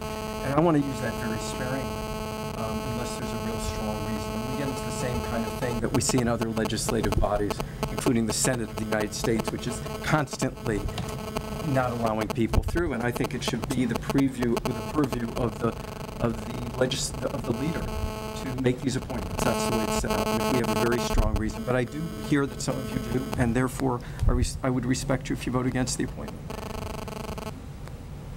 Councilor Freeman Daniels.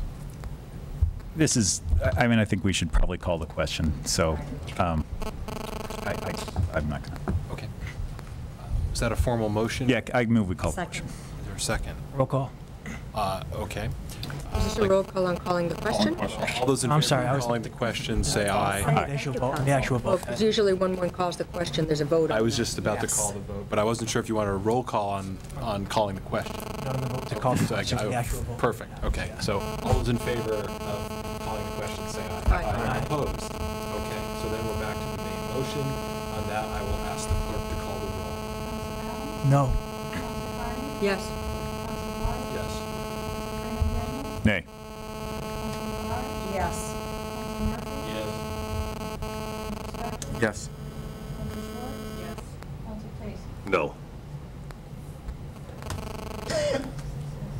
Okay, so by a vote of 6-3, that appointment is confirmed by the City Council.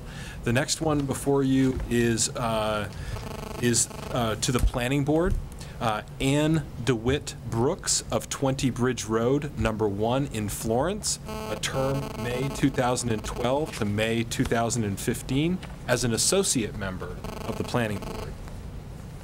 Is there a motion on this? Move to approve. Second. Okay, there's been a motion made and seconded. Any feedback or comments? Is she here this evening?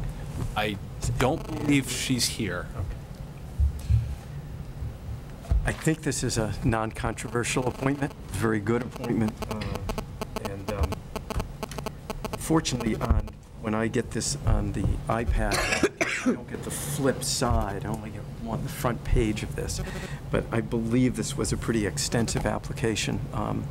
And I believe, I can't remember. 3 pages. And we did interview her in committee as well, correct? Yeah.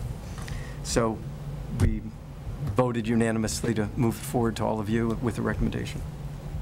She was very interested in being on the planning board, and she did tell us that she has attended several meetings, observing and so forth. Very interested. Any other comments or questions about the appointment of Ann DeWitt Brooks? Hearing none, all those in favor, say aye. Aye. Opposed? Any abstentions? The next, final appointments, this is to the Tree Committee, 16 Avenue, number 5, term to expire June 2015. That's actually me, Yuan, sorry about that. Move to approve. Okay, is there? Second. Okay. So are there any, is there any feedback from the committee, Counselor? Yes, I think she's going to be excellent on the tree committee. She was just awesome, just interviewing her, the knowledge that she has with trees and so forth. And she really came out and asked us quite a bit of questions, and you saw the interest, and I think she will be excellent on this committee. Any other additional comments? Okay, hearing none. All those in favor of this appointment, say aye. Aye. Aye. Opposed? Any abstentions? Okay. The next is a reappointment. This is a reappointment to the Northampton Housing Partnership of Richard Abuza of 245 Chestnut Street in Florence, a term to expire December 2014. Move to approve. I'd like to suspend Rule 30. Okay, there's been a motion made and seconded, and, okay, so we should, are you asking that we don't refer? Okay, so first we have to suspend. Do not refer him Okay. because he's already on. So let's first do the suspension of rules. So the suspension of Rule 30 motion has been made. Is there a second on that? I second it. Okay, all those in favor, say aye. Aye. Aye. Opposed? Okay, so now we're back to Counselor Tacey's motion to recommend. Is there a second? Second. Okay, so this again is Richard Abuza to the Housing Partnership. Does someone wish to speak to this from the committee? Okay. Well, I could speak to it in general, which is that if we find that a person is on a committee and being reappointed to the same committee, that if they are in good standing with that committee, that our practice has been we always would yield to it, even one counselor who wants us to interview them again in meeting.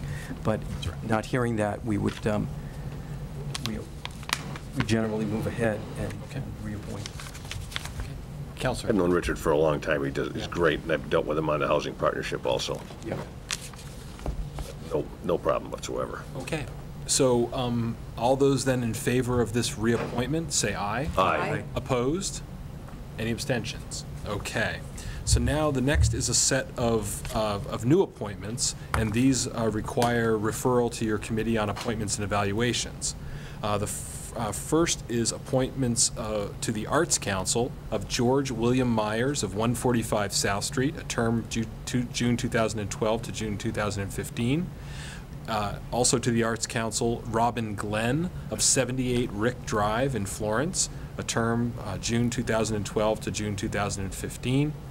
The next is an appointment to the Committee on Disabilities, Roy C. Martin of 81 Conn Street, a term June 2012 to June 2015.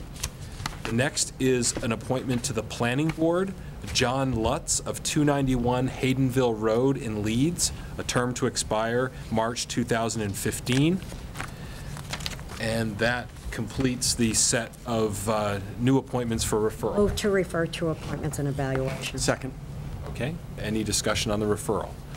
Hearing none, all those in favor say aye. Aye. Aye. Opposed? Okay, so those will be referred to your committee. The next item before you is a taxi license application. And we have before us a taxi license application for Jeffrey D. Miller, doing business as Cosmic Cab.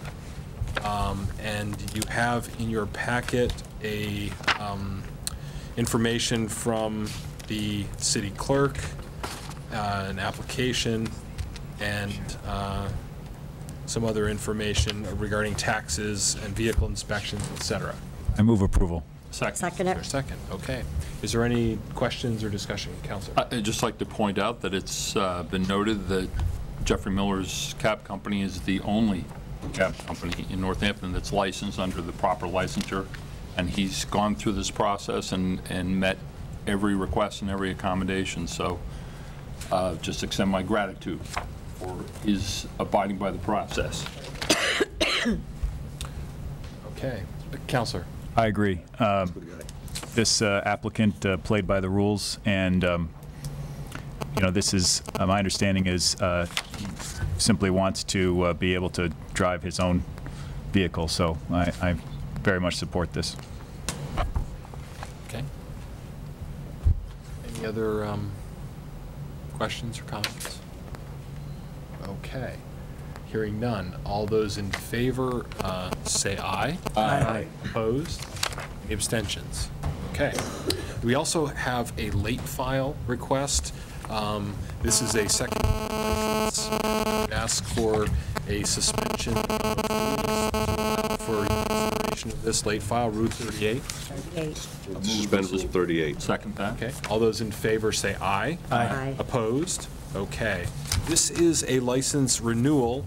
This is for a dealer in secondhand articles at 26 Strong Avenue. This is Retro Genie at 26 Strong Avenue, and we have information again that's certifying that their taxes are paid and up to date. Is there a motion? Okay, there's a motion made. Second. Any discussion about this license renewal? Okay. All those in favor of renewing the license say aye. Aye. Opposed? Any abstentions? Okay, great. So this has been approved. Okay, we'll now recess the regular meeting and call the roll of the Finance Committee. Mayor Rogers? Present. Councilor Dwight? Here. Councilor Barr? Present. Councilor Murphy? Here. Councilor Page? Here. Okay. So the first item before the Finance Committee this evening, this is upon the recommendation of the Mayor and the Finance Committee, order that the following amounts of borrowing authority under the following loan orders be and hereby are rescinded.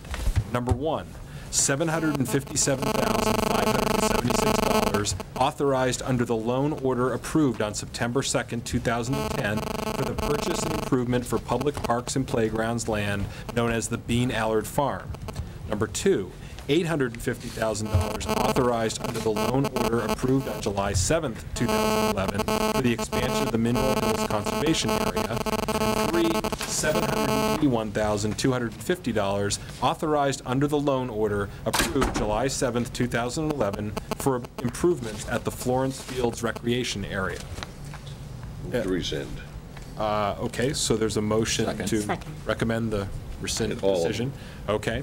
And again, as was outlined in the finance director's report, these are ones that we were required to authorize in lieu of getting grants that we then applied for, which we have applied for and received. So now there's no longer need to leave this borrowing authority out there. So pretty straightforward. Any questions about that? Just for the public, it is money that we had borrowed in good faith, but never really intended to utilize. Exactly. And it's to show good faith to an agency that we were applying for grant funds for. Clarification, we did not borrow it. We didn't borrow it, just authorization. We authorized the borrowing for purposes of leveraging other monies. Yeah. So any further questions in the Finance Committee? Okay, all those in favor of recommending, say aye. Aye. Aye. Opposed? Any abstentions? Okay, so that'll go out to the full council. The next is, this is in City Council, June 21st, 2012. This is upon the recommendation of the mayor and the Finance Committee. This is ordered that the following FY 2012 budgetary transfers be and hereby are made. This is a total of $94,107, and I'll read the individual transfers. There is transfer from parking maintenance, P&S salaries, $11,000 to parking enforcement, P&S salaries, that same $11,000. There is interest on municipal debt, $33,107. That will be transferred to municipal debt service O&M and interest municipal debt O&M. Then there is workers' compensation insurance line item, $35,000, and police fire accident insurance line item, $15,000, for a total of $50,000. That will be transferred to the Medicare P&S line item. Is there a motion? Okay. Is there a second? Second. Okay.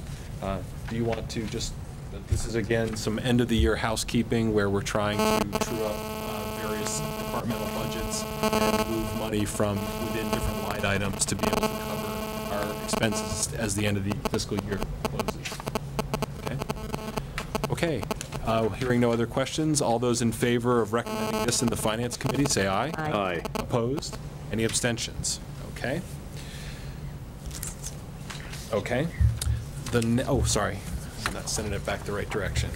The next is this is an order upon the recommendation of the mayor and the Finance Committee, and this is that the sum of, I just want to make $217,477 be and hereby is transferred from the undesignated fund balance to the following accounts.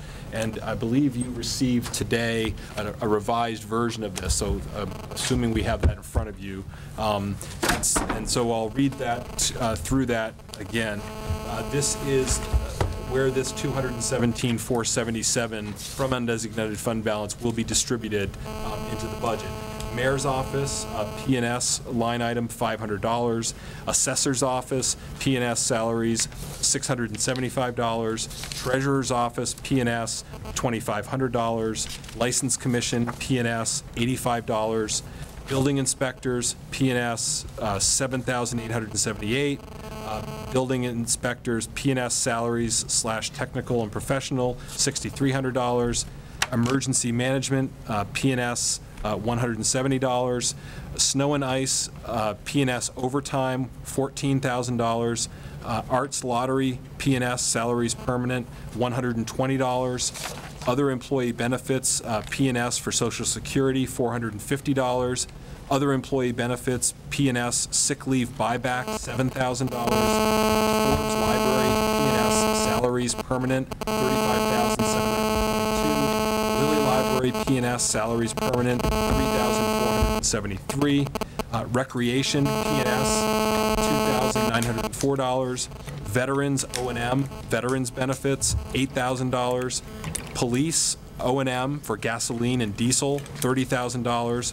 Treasurer's office for legal expenses, $6,000. Legal budget O&M for judgments, $700. Legal O&M for $50,000. Snow and ice O&M vehicular supplies, $25,000. Central services O&M for streetlights, $4,000. And to the Medicare O&M line item, $12,000.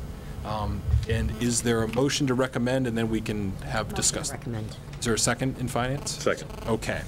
So the finance director provided you with a memo, and as was highlighted in there, the switch to the trying to think of the correct terminology in terms of the pay period adjustment that we went through last year. For some reason, there were several budgets that had not accounted for that extra pay period. So that's why you'll see all these small transfers into the P&S line items to cover that last pay period. You'll also note the transfers to Forbes and Lilly, which is explained in the memo, in order to maintain their eligibility for MARS funding and MARS, and also their certification. And then you'll see the other transfers to our traditional departments where we do these transfers: snow and ice, legal, et cetera. So that's the full list, and we're hopeful that this may be the last that we need to do. The last pay period is this week, and then the books will be closed out, and then we still have a couple of weeks to kind of see if there's any other things that we may need to address. But this, we hope, will be kind of the lion's share of it. So, Counselor. Do you have any idea how much we spent on legal last year? Yeah, let's see. We can pull it out. Oh, right. Yeah. So, we have been tracking that line item, and we are, we are in the same range of where we were. And again, in the current upcoming fiscal year, we've budgeted additional funding in order to, I don't know if you can pull that up quickly. It just seems like that's always one of the items that seems to bite us towards the end of the year. Yes. 95,665. So 95,665. Well, that's what we budgeted. Last year, we spent 147,317. Yes. So we were like $50,000 under. You've already done one transfer to legal this year of Yep. 50 earlier, so add that to the 95 you've already done so far, so you're up to about 145. This will bring us up to 195. So it's a little bit higher than last year. Yeah. But lower than 2010. Yeah. Okay, thank you. And I will say, Counselor, that I've been, there's been a number of issues that, as someone coming in new and a new city solicitor, we've been trying to work on a number of different issues and some outstanding legal issues that we've been trying to resolve. Yeah, So, okay. so that, and we've also brought in a new labor council, which is, and we have several open collective bargaining contracts that we've been working on. So there's a lot of pent-up stuff that we're dealing with. Thank you. Any other questions about this transfer in Finance Committee? Hearing none, all those in favor say, Counselor. Can I ask? Most certainly. I'm just trying to figure out, it seems as though Forbes and Lilly get kind of a bonus, right? They get both the benefits of the ESCO and also funding from, am I misreading this? No, actually, and you may remember where we had initially, the ESCO was set up in a certain way that there was going to be a payment to the city. The DOR at the last moment, when we were certifying the tax rate, said that was not a proper procedure.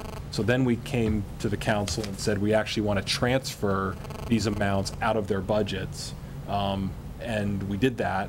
The unintended consequence of that is that the system for funding libraries is such that in order to stay qualified under the MARS program for funding from the state, you have to have the same appropriation as the year prior, I think plus 1%. Plus 2%. So you have to show. So we, by trying to correct one problem with DOR, we created another problem with the state. And we did have conversations with the state about what we were trying to do. And so we're now moving that money back into their budget, and we're working with the Forbes trustees to set up a different mechanism whereby we can ensure that the city recaptures the savings that are yielded at Forbes Library and at Lilly Library. We're in discussions about doing that, figuring out a mechanism to do that that doesn't trip either of these two issues, DOR and the library folks. So long answer, but it's been a complicated process. So I'm just curious, it's going into the salaries, I mean, is that just, what's going to happen with that 35 and the $3,400? We just give Lilly and Forbes one lump sum, and we just pick salaries, but they spend it however they want in their budget. So, and I think in our conversations, it's going to go to their operations and maintenance anyways. Yeah. Thank you. Yep. Council. Just a generic comment for as we conduct these conversations, the tendency to drift into acronyms, it's hard to resist. Mm-hmm. But I think given the fact that we're trying to impart public information, when we throw out alphabet soups, it becomes a little hard to keep up. And I'm actually speaking for myself personally, so, you know. ESCO is a really cute name, and I have no idea what the hell it stands for.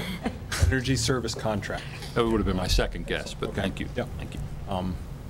And I don't know MAR is municipal yeah, something like that. Municipal, yeah, okay. Regional systems.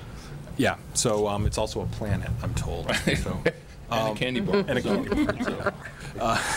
Counselor. The library funding system and their detail and specification is extremely complicated. I tried to follow it on several, even during the reconstruction of the Lilly Library in Florence. I'm glad we pay people to do that. It's very, very difficult. I think it's probably more stringent than it has to be, but that's the way it is. We have to abide by it. Mm-hmm. Any other questions about this? Okay, so this is still in finance. This will come back to the full city council. All those in favor in finance, say aye. Aye. Opposed? Any abstentions? Okay. Okay. So, yeah, I'm going to take up another transfer, which is a late file that you've just received today.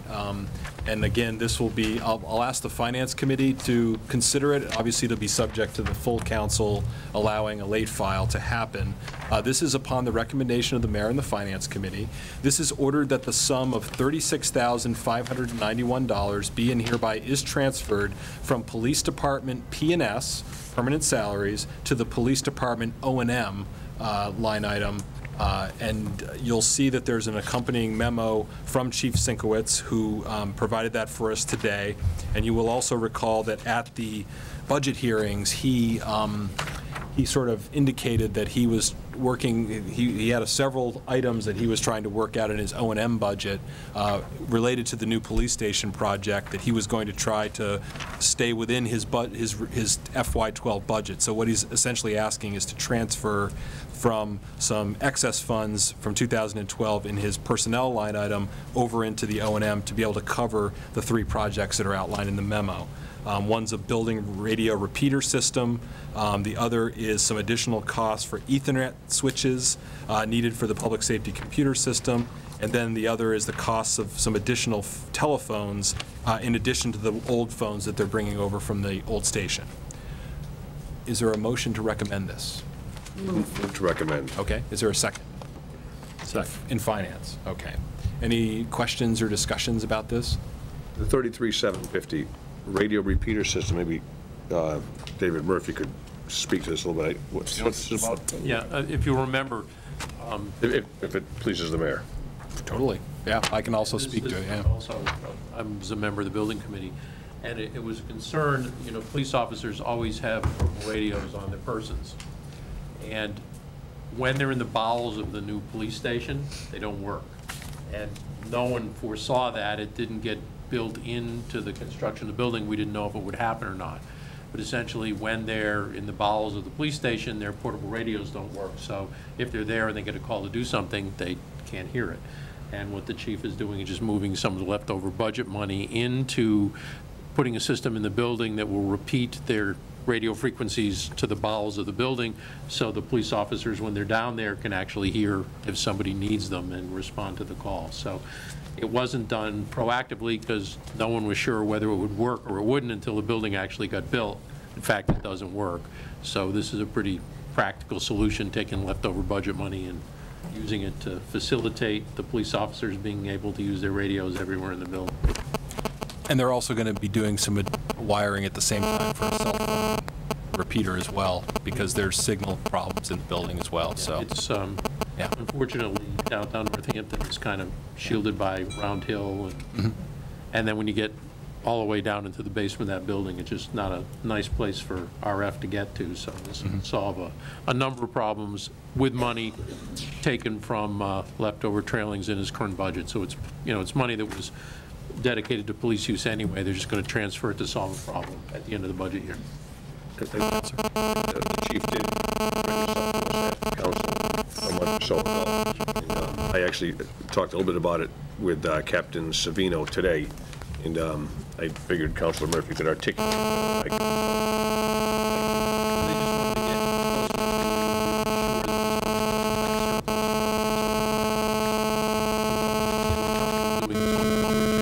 Somewhere else. So there is a loser level then in the... Yeah, I saw that typo too, and I was going to... There's no loser level in the police. No, there's no lower level. I saw that typo. That's where the cells are. Yeah.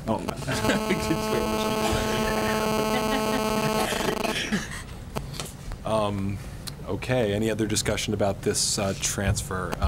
Okay, so in finance, all those in favor of recommending, say aye. Aye. Opposed? Okay, so this will come out to the full council. Okay, the next item is upon the recommendation of Recreation Commission, Conservation Commission, and Councilor Maureen T. Carney, ordered that whereas the Open Space and Recreation Plan 2011 to 2017 recommends expanding the Connecticut River Greenway, including a Connecticut River boathouse, and whereas Lane Construction Corporation Incorporated has agreed to donate the land necessary to expand the Connecticut River Greenway to create a Connecticut River boathouse, river access, and boat docks. And whereas the Massachusetts Land Grant provides up to 64% reimbursement for improvements of recreation area, it is a reimbursement program which requires that the city demonstrate that it has all of the funds necessary to acquire and improve recreation properties prior to state reimbursement. Now therefore be it ordered that City Council authorizes the City of Northampton, acting through its Recreation Commission, to acquire by gift or purchase approximately 6.5 acres or less adjacent to the Connecticut River, now or formerly owned by the Construction Corporation, and any related access, utility, and other easements under the provisions of Mass General Law, Chapter 45, Section 14, as it may hereafter be amended, and other Massachusetts statutes relating to public parks and playgrounds, and that the Recreation Commission be authorized to grant conservation restrictions as defined in Mass General Law, Chapter 184, Section 31, in the above land, and to grant any easement and ground leases that support recreation and a community boathouse, and that City Council appropriates and authorizes the City Treasurer with the approval of the mayor to borrow $625,000 over 15 years under Mass General Law, Chapter 44B, Section 11, Mass General Law, Chapter 44, Section 8C, or any other enabling authority for the purpose of acquisition by gift or purchase and improvement of public parks, playgrounds, boathouse, trails, and docks on said property, and the said Recreation Commission be authorized to file on behalf of the City of Northampton any and all applications deemed necessary for grants and/or reimbursements from the Commonwealth of Massachusetts deemed necessary under the Park Act, Chapter 933, Acts of 1977 as amended, and/or any others in any other way connected with the scope of this article, and the Northampton Recreation Commission be authorized to enter into all agreements and execute any and all instruments as may be necessary on behalf of the City of Northampton to effect said purchase. Is there a motion to recommend in finance? So moved. Second. Seconded. Okay, and Mr. Fiden and the Recreation Director, Anne Marie Moggio, are here. Would you please Recognize them both. Second. All those in favor say aye. Aye. Okay, I'll turn the floor over. Thank you. I'll start. So this is a somewhat complex project. I'm sure we'll be back to you many times in coming years. This is to create a Mill River Greenway that's going to serve recreation purposes, conservation purposes, and actually economic development purposes. So I just want to go through quickly a slideshow to talk about this and then sort of describe what we're doing. You actually have two resolutions before you. One that the mayor just read, which is in Finance Committee, and then when you come back to council, there's another resolution you'll be doing as well that's just about the Conservation Commission land. Because they're linked together, I'm going to present them all together as well. So this is the property we're talking about. So this, just to orient you, this is Damon Road. Here's the interstate. This is River Run condominiums, and this is the existing Connecticut River Greenway, what used to be called Elwell Conservation Area. So the city owns land over here. This is the Lane construction site right here. Lane owns, these numbers aren't exact, but Lane owns about 23 acres, and the plan is for them to donate half that land to the city. They'll be keeping the other half the land, for which eventually we have some great economic development. So the land which Lane will be keeping, which is roughly here, should eventually house about 35,000 square feet of commercial space. That's about $50,000 a year in taxes. That's about 88 jobs. So that's the economic development piece. The land in back is what would come to the city. So I'll talk about that. If you remember, you all approved the open space recreation multi-use trail plan last year, along with 9 other boards in the city, and that was done with a lot of public hearings and a lot of public meetings. And that's sort of our big blueprint for where we're going over the next 7 years. There's several different goals in that plan that this project, we think, fulfills. So one goal is to do what's called environmental justice. Traditionally, low income and minority populations are underserved in terms of access to recreation. This is a map showing minority populations and low income populations. This census tract has basically three of the 4 highest minority populations and lowest income populations in the city, and our project is right in the middle of that. So we think we serve those populations. You may know that River Run is the largest economic project in town, and it has no sidewalks. It's very important to serve city infrastructure, so we hope to address this. So that was one goal. Second goal, generally, as we talked about, acquiring conservation land to preserve large, important ecological tracts. This land over here is the existing Connecticut River Greenway. This is about 6 acres of new land, which would come to the Conservation Commission on the river, so it fulfills that. There's a second goal that's related to conservation land, which is to preserve conservation land not just for ecological purposes, but to serve neighborhoods. And obviously, River Run is an important neighborhood. River Run is sort of odd. They're right on the river, and yet they might as well be miles from the river. They don't have any real access to the river. They have some scenic access. They don't have real physical access. This project would provide river access. They could get to the river. The fourth thing, the open space plan that we hope to accomplish, is just increasing the amount of land available for recreation. So what's in red is what would come to the Conservation Commission, to the Recreation Commission. So Lane will be giving us both that land for CONSCOM and the red for Recreation Commission. Next goal in the open space plan was specifically about recreation improvements. And so we're talking about a walkway that goes down to the river, a dock on the river, and a walkway that goes to the 100-year-old canal for historic interpretation purposes. Then the open space plan specifically identified the need for a boathouse to serve human-powered craft. Some of you may know that my office oversees a 4-town effort to put channel markers in the river to make the river safe for motorboats. That's a really important goal. We'd like to balance what we do for motorboats with what we do for human-powered craft. So, important goal in the plan. Next part of the plan is we've talked about extending the multi-use rail network. This is a very long part of the plan. This is 20 years out. But we'd like to extend the rail trail, the state rail trail on Damon Road, eventually all the way to Hatfield. That would go right through the site. The site we're talking about is right here. So this would be a part of a longer path. And then finally, we want to honor the history of Northampton and the old canal, the New Haven Canal that begins in Long Island Sound by IKEA in New Haven, ends right at the site right here. Jonathan talked today about that the boat basin we're using was actually dug as part of the canal 100 and some odd years ago. And then, as I mentioned, so that's the open space and recreation goals. And then, as I mentioned, this project is very much a public-private partnership that we hope will generate a lot of economic development. Now, to be clear, that's also a long-term goal. We're not going to see anyone breaking ground for this next year. But as we move forward, as we help them find funding for infrastructure, because there's still about $1 million hole for that site to be developed. But as we help them find funding for infrastructure, we think it's going to be a really exciting economic development. And then finally, we're still working with River Run. River Run has no sidewalks. We've offered to provide sidewalks through their property as part of the project. They're thinking about whether they want them. They may not want sidewalks because they don't want people walking by their buildings. That's going to be their call, but we think sidewalks make sense when serve their population. So we think this project meets all those goals. We're basically asking you to approve 3 things tonight.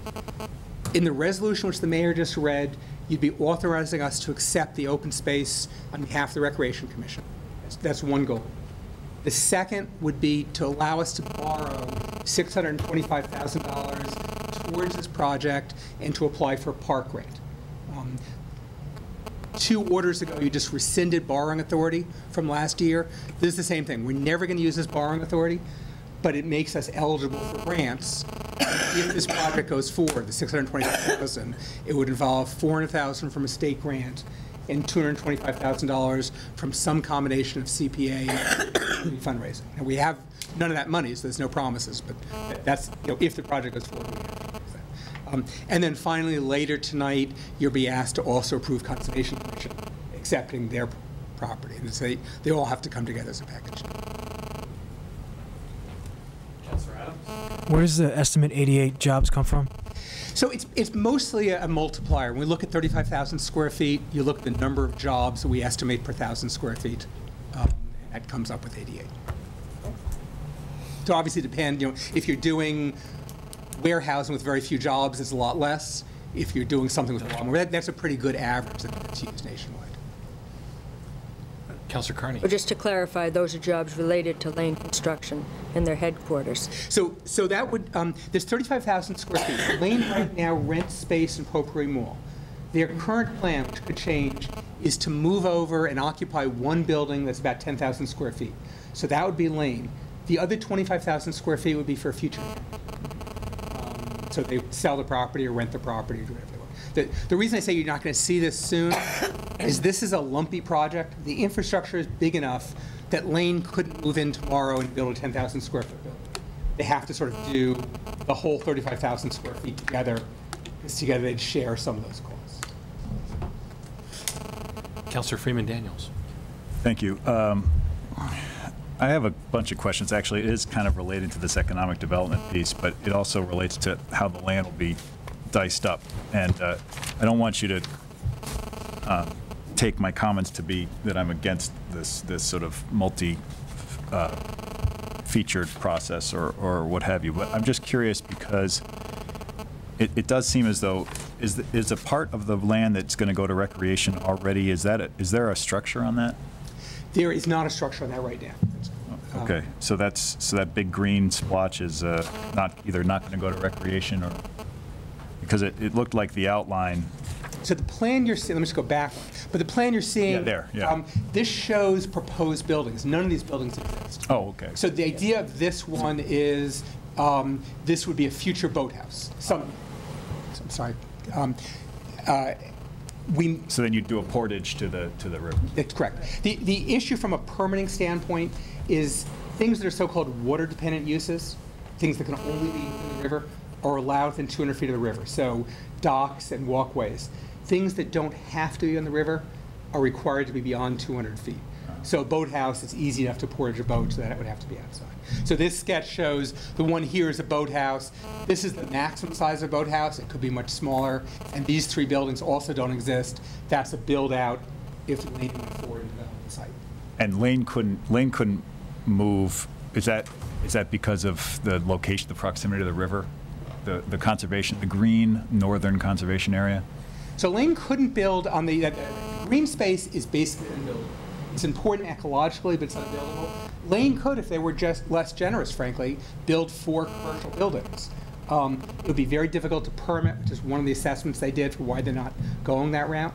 And so they've agreed to donate that land to us. So the buildable areas are these areas up in this plateau right here. So if I mean, I guess my question is, since we don't know the extent of the economic development, I mean, we don't know if someone's going to say, oh, we love Northampton, we want to come in, and but we really need some of that space. Maybe the city could acquire it, but not put a restriction on it?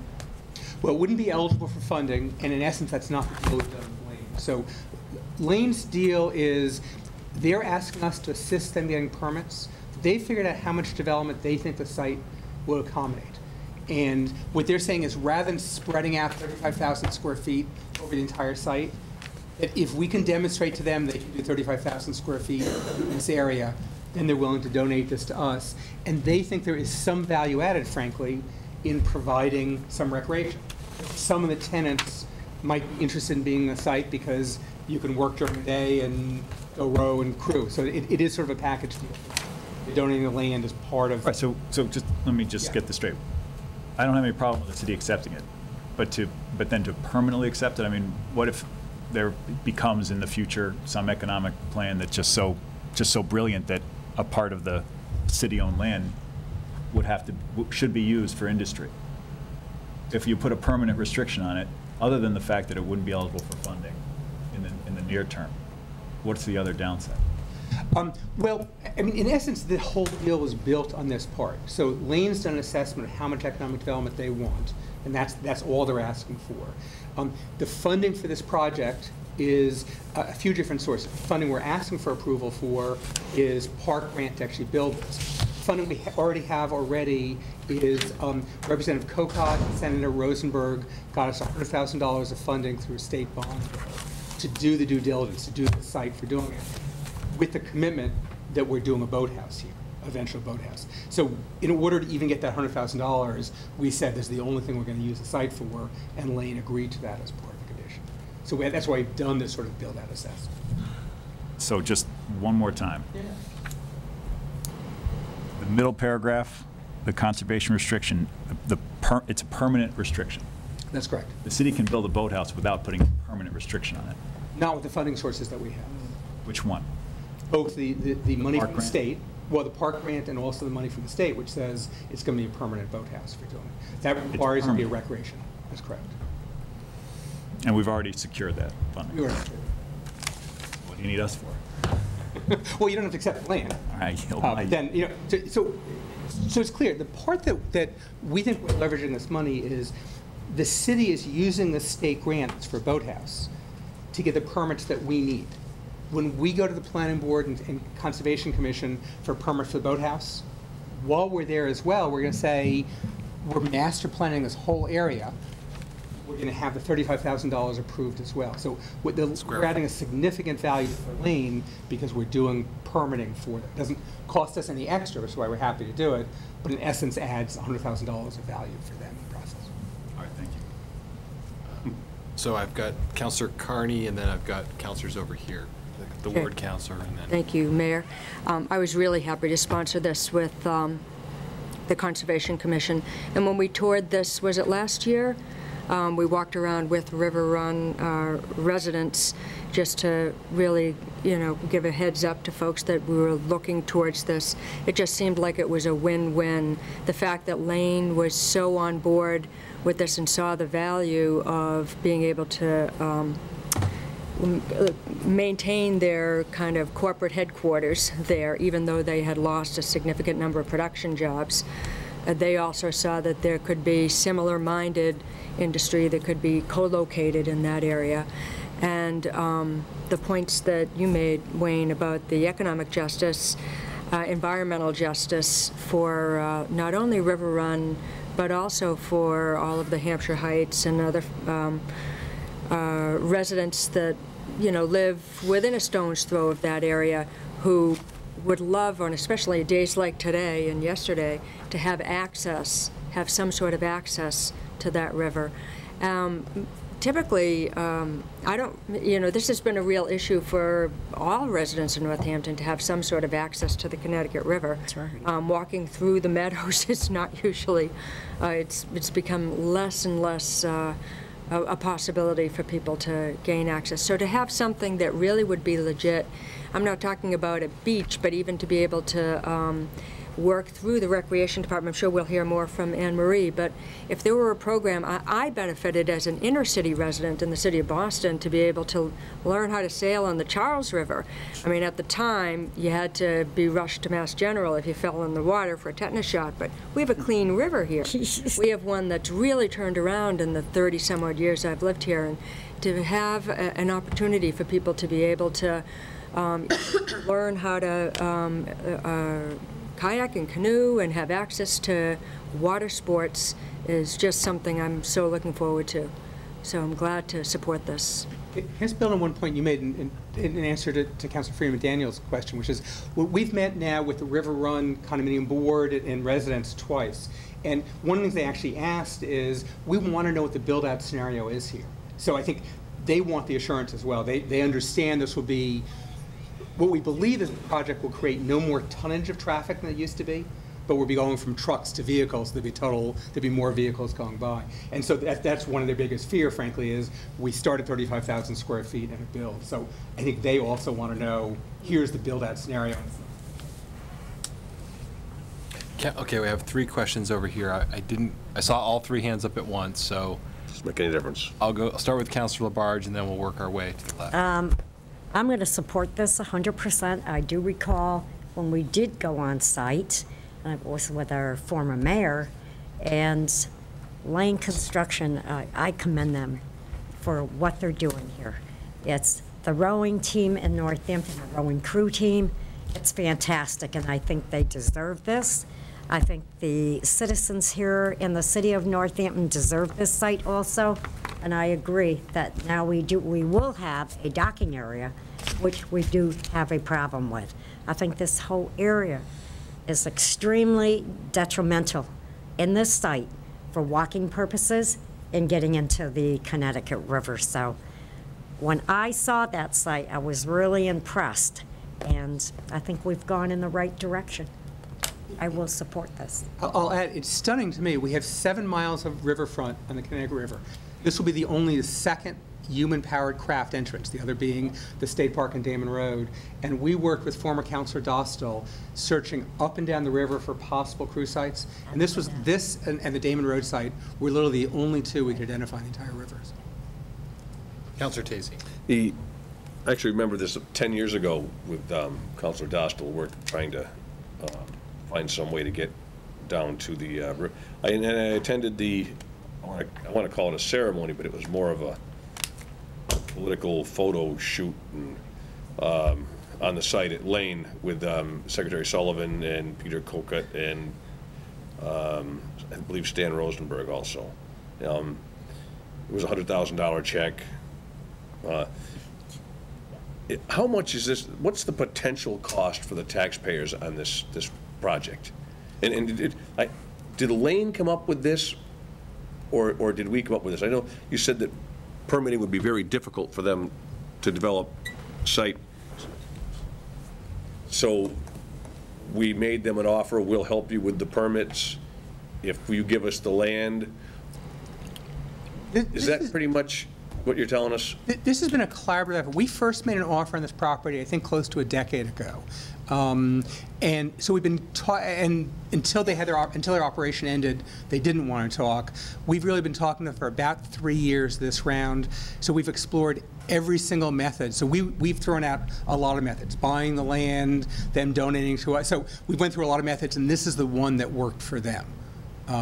They wanted to, so we threw out this method, but we threw out 10 other methods as well. This is the one that seemed to meet their needs for the site. Okay, and so what's the potential cost to the taxpayer on this? We're talking about grants, and we're talking about this and that. With everything else that's going, the reason for my question is, with everything else that's going on, with streets and the Stormwater Enterprise Fund coming up, water rates, schools. We didn't even finish the firing range at the police station yet. We still need $250,000 for that. So what's the cost? What's the potential impact to the taxpayer? I mean, I'm obviously well aware that state money, federal money, and CPA money are taxpayer dollars. But let me start with, from a general taxpayer money, we're assuming no money is going to this process. So there's funding sources from different pools.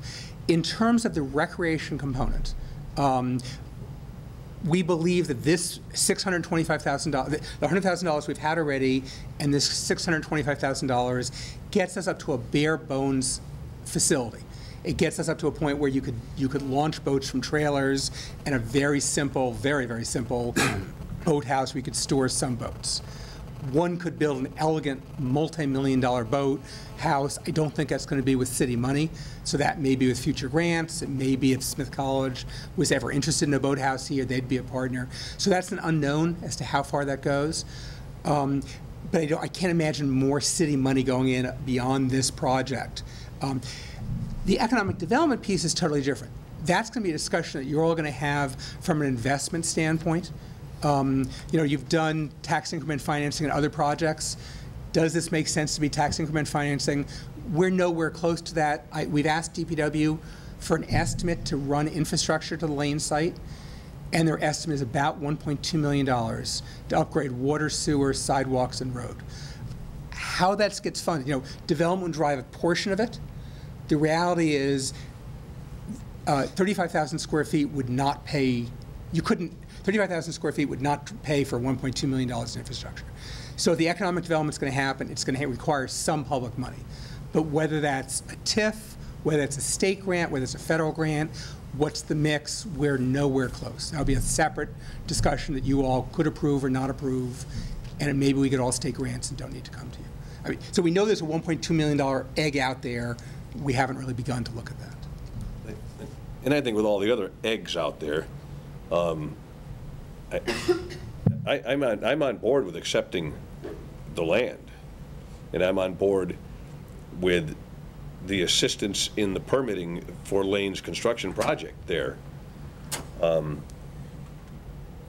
you gotta have something more definitive for me to sell me on this project with all of the things that we need in the city right now.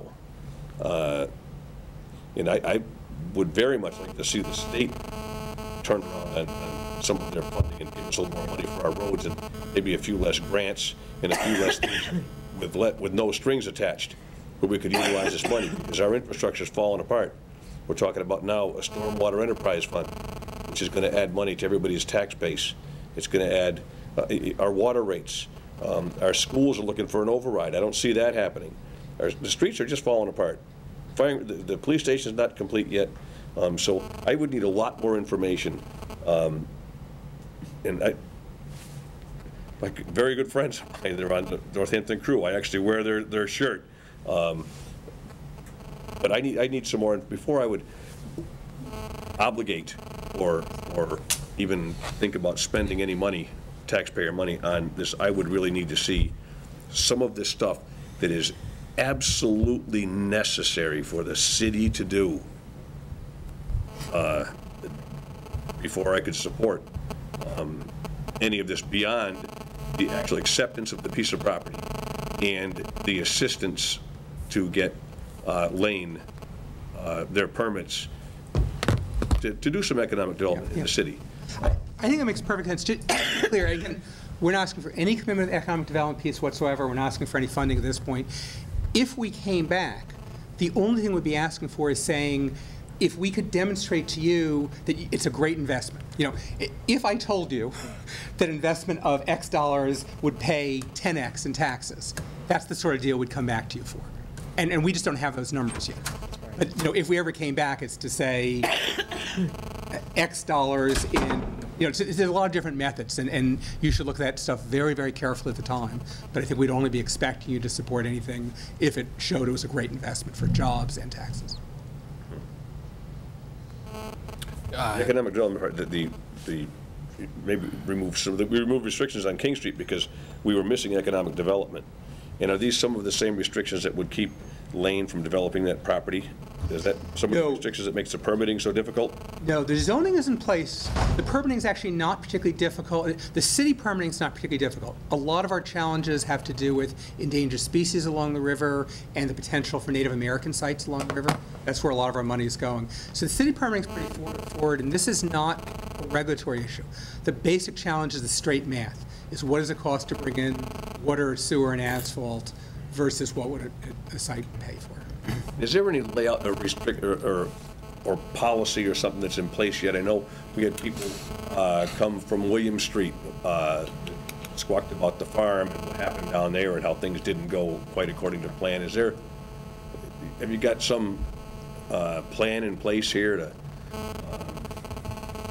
to monitor just exactly what happens there? So that goes back to the comment I made briefly about there's different ways you can look at the site. If you look at the site as the raw number of trips being generated, there's no question that this project will increase the number of trips supplied by River Run. If you look at the tonnage, I mean, when lane construction was going, and there was asphalt batching, there were a lot of trucks going by there. Lane could tomorrow restart that up. They have full rights for doing that. So if you compare what that property has the right to do, its full entitlements, we think we'll be dramatically reducing the amount of trips going by. But nonetheless, people have a very short memory. And if suddenly tomorrow we had 35,000 square feet of buildings and we had some boathouse use, you'd be hearing people complaining about trips. And so all we can really do is document that. We've hired Ty and Bond using some of the state money to do a traffic assessment. And that's one of the things we've asked them to do, is show what are the impacts of this versus the impacts of the other use that's there. I've heard a number thrown out, $14 million to start with. Now it's down to $5 million. Is that anything you've heard for the boathouse and this construction project? So we had part of the grant is we hired an architectural firm to do a feasibility. And we basically asked them, we've done this two different ways. We've said, money is unlimited. Some Smith College alumni says, I want a boathouse named after me, and I'll write you a check for whatever it is. And that came out to the boathouse about $5 or $6 million. Then we had Jonathan Wright, who's very involved in the process. We asked him, tell us what a pole barn would be. Where basically it's unheated, there's no shells, there's no exercise, we're not talking about Smith College. And Jonathan's working on getting numbers, but that number was, I think, about 400,000? 287 for the building itself. So that's the range. 287 if we're doing just our uses and crew, the basic thing, to $5 or $6 million if you did an elegant boathouse. We're not doing an elegant boathouse. Potentially we'd give a 20-year lease to Smith to an elegant boathouse if they wanted to do it. So that's why I use this big range of numbers. And they would provide for maintenance of the facility. Smith has a boathouse right now in Hadley they're very happy with. So all we're doing, because it's our job, this goes back to Freeman Daniel's question about forever being a long time. All we're doing is laying out a site for a boathouse so that we never in the future say, oh my goodness, we wish we'd left that option open. So there's no plans for whatever for that elegant boathouse. If some alumnus writes Smith a check for $6 million tomorrow and they want to come here, we want to make sure we can accommodate. But there's no plans for that. We like There's just potential cost to the city. But that would not be ours. We wouldn't be taxpayers. If that happened, frankly, we see it. One of the benefits of Smith, frankly, is we would see that their rent, if you will, is to pay a lot of the costs, a lot of the maintenance costs of the site. So bring them in as a partner would actually be to lower, not the city costs, but the crew team costs and the master's program costs. Who's going to provide the services up to the industrial park that they would build? Would the city have to provide water and sewer up there? So right now, there's some very basic water on the site. So our assessment is, if we came in first, if we came in before lane construction, we would probably be with porta potties, the sort of thing the Recreation Commission uses, and we'd probably be with either bottled water or use that limited water line. And we would be waiting for Lane to bring in water and sewer. So we'd be paying incremental cost. If Lane brought water and sewer from Damon Road to serve their 35,000 square feet, we would obviously extend it onto our site. But it wouldn't be worth it to us. We could never pay for it to go all the way back to Damon. Among other things, it's going to have to be enforcement. Thank you. Have the council president and then Councilor Freeman Daniels.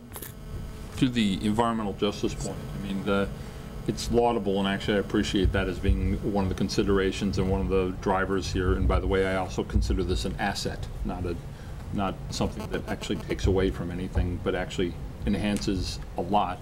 But not the least of which, the environmental justice issue concerns me because I don't want to oversell it, because the people in Hampshire Heights, it's easier for them to wade the river to get to that point than it is to walk across King Street and Damon Road to get there safely. And there is no system planned or set up at this point that will be in place that would allow for that to happen. There is a system planned. I will not begin to estimate when it will actually happen. But the Damon Road 25% plans, which DPW has submitted to the state, shows sidewalks on Damon Road. Part of Amtrak, the plans to bring Amtrak back next year, will have a traffic signal by Industrial Drive. The Damon Road plans show that signal having a pedestrian cycle. So we will someday have sidewalks out there. I am not going to begin to tell you when that someday is. And do you know where in the hopper the ever-evolving plans for the modification of Damon Road are? So the mayor may know more than me. The last I heard, the state didn't want to advertise the entire Damon Road, but they're willing to do the public hearing, the 25% public hearing, from King Street up to Drosdale's Funeral Home.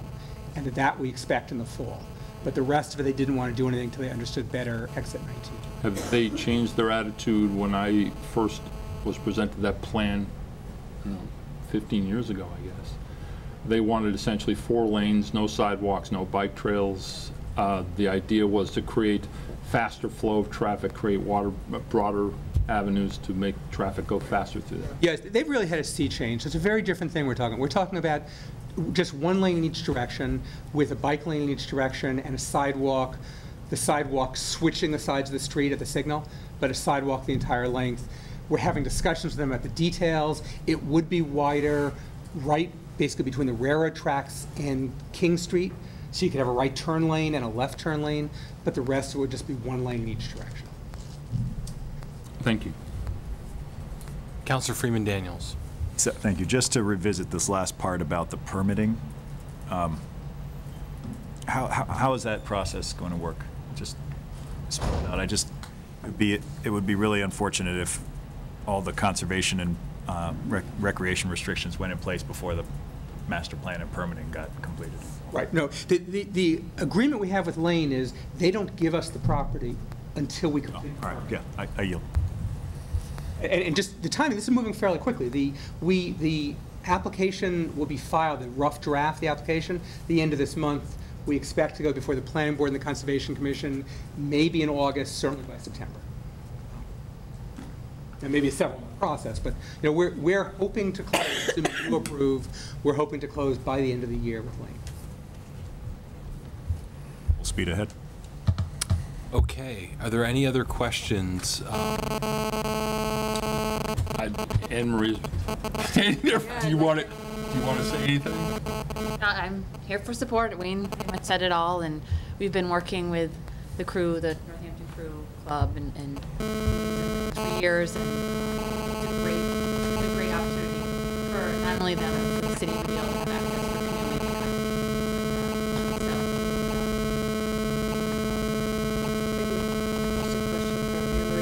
Do you see this as a possibility for any expansion of boating opportunities for residents generally?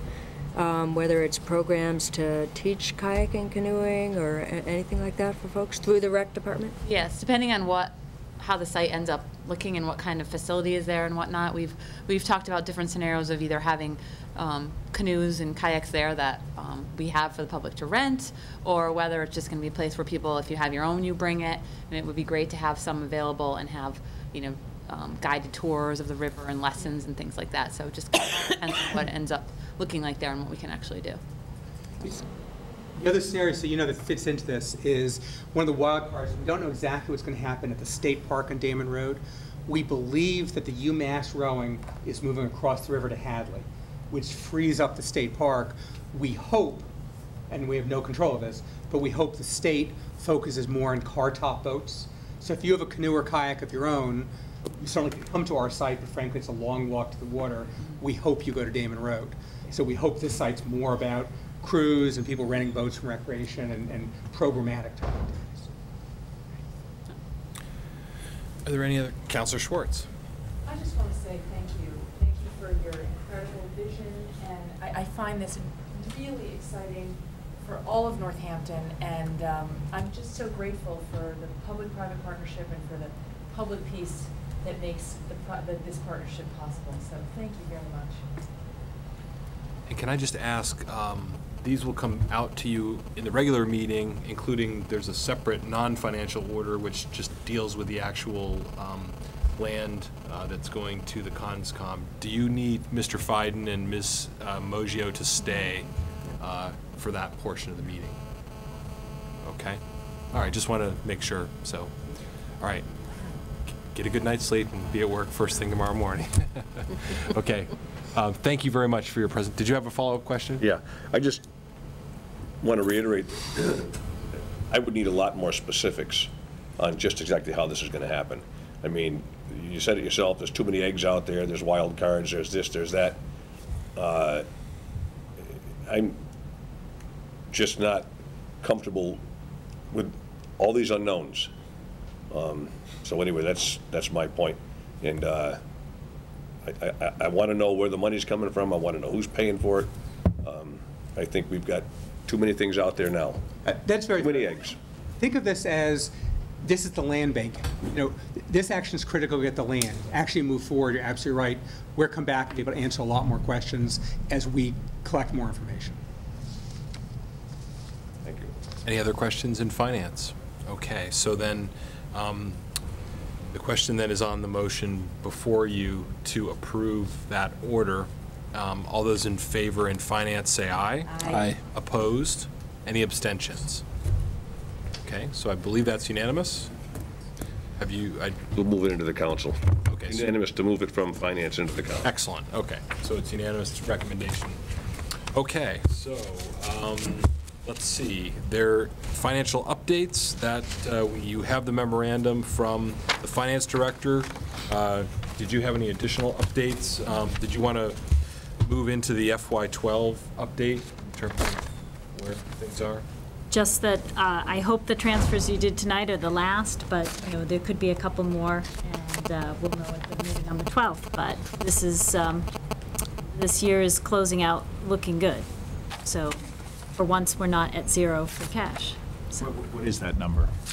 free cash after the transfers you made tonight, it'll be about $517,000.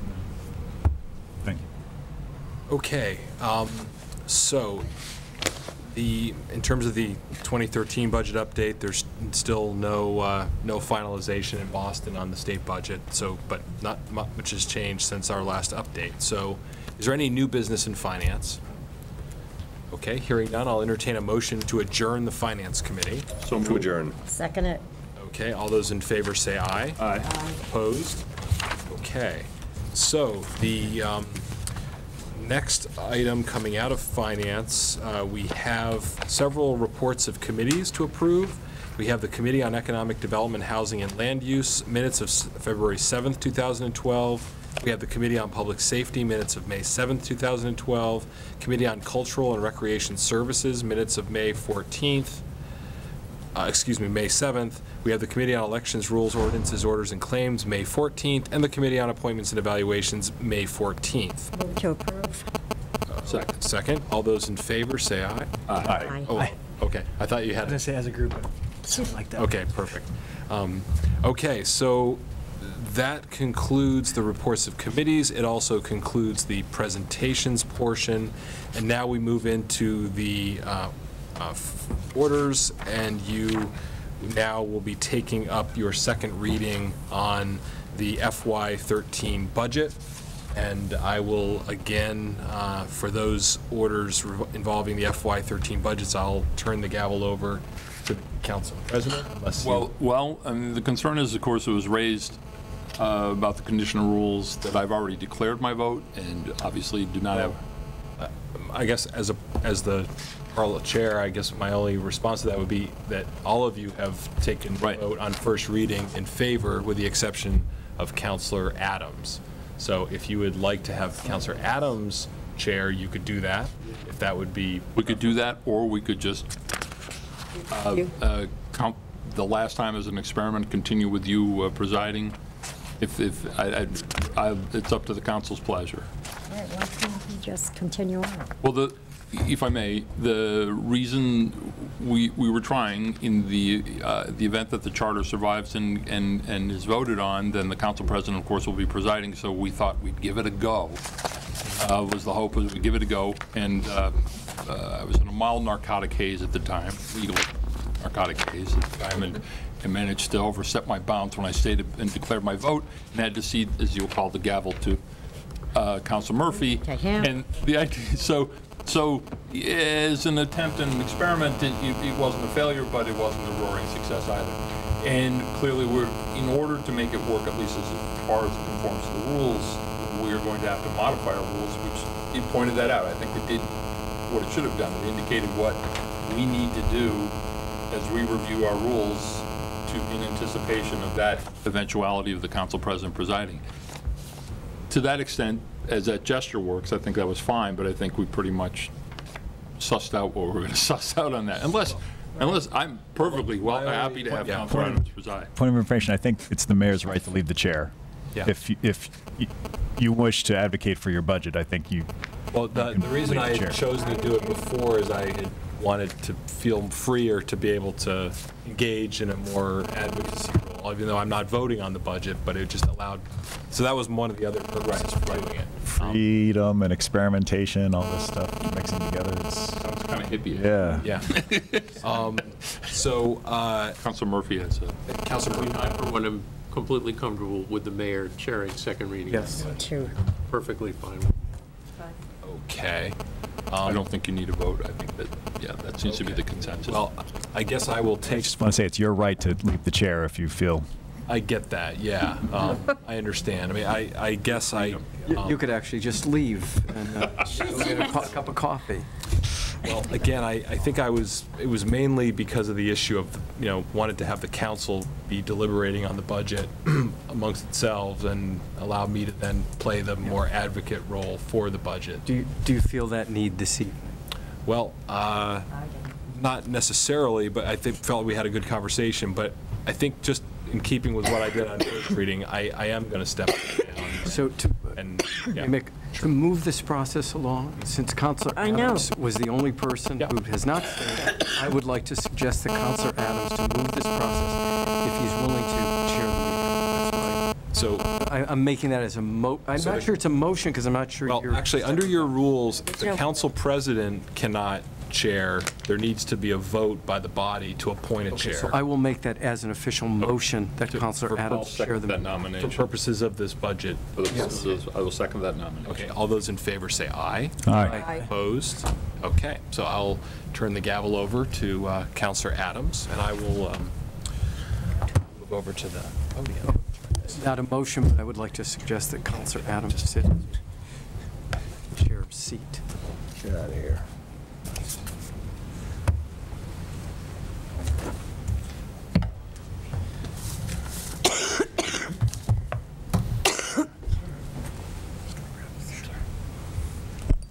Okay, so we'll move along to FY 2013 general fund budget of $74,572,429. Motion for second reading? So moved. Second it. Second. Discussion? Yeah. Councilor Tacey? I have pretty much some of the same concerns I had last time. I do have the letter, the communication from Sullivan, Hayes, and Quinn. It is the job of the supervisor to keep records, and this doesn't even discuss that, to keep the records of comp time.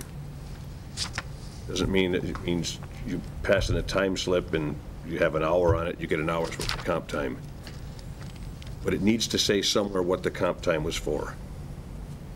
And in this case, it doesn't. On the other ones, I went to city departments to check on compensatory time. And compensatory time accruals, they have very accurate and detailed records of what those hours were, what they were for. I find no such thing in this $20,000 line item. So the same concerns that I made before,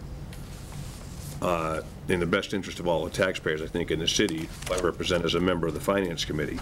And it's my opinion that approving this, we neglect our duties to have done a disservice to the voters, therefore. That's my opinion. So I would make a motion that the comp time payout, the Council on Aging line item, not be paid until a detailed documentation, which is required under the provisions of its contract. When the documentation is produced, it be revisited by this body. Counselor, just point of information, there's a motion on the floor, apparently. Are you looking? I just made that motion. Is there a second? Could you repeat it? Motion on the floor already. Is that to amend the existing motion? Amend the motion. It's to amend, is motion to amend. Can you repeat it, Councilor Tacey? Would you repeat your motion, please? Make a motion that the comp time payout for the Council on Aging line item not be paid until a detailed documentation, which is required under the provision of its contract. When the documentation is produced, it be revisited by this body. The reason I make that motion is I haven't seen any documentation that covers a detailed. Well, I'm not saying it's not there. We just If want it's a there, we can see it. Just a clarification of the motion. Is there a second to that motion? I'll second for purpose of discussion. Okay, so there's a motion made and seconded to amend. Is there discussion on that motion? Councilor May I make a friendly amendment to that, just to clarify it? Once the documentation is produced, that the comp time be paid? Absolutely. So not that this body revisits it, but simply that the comp time be paid? Documentation of what it's for. Right, but the latter part of that, of your phrase there said that this body, the council, would revisit the option. I think that when my amendment would just it be paid. Yes, that it be paid. Mayor, would you like to respond to that briefly before we go to Councilor Spector? I guess my only question would be, you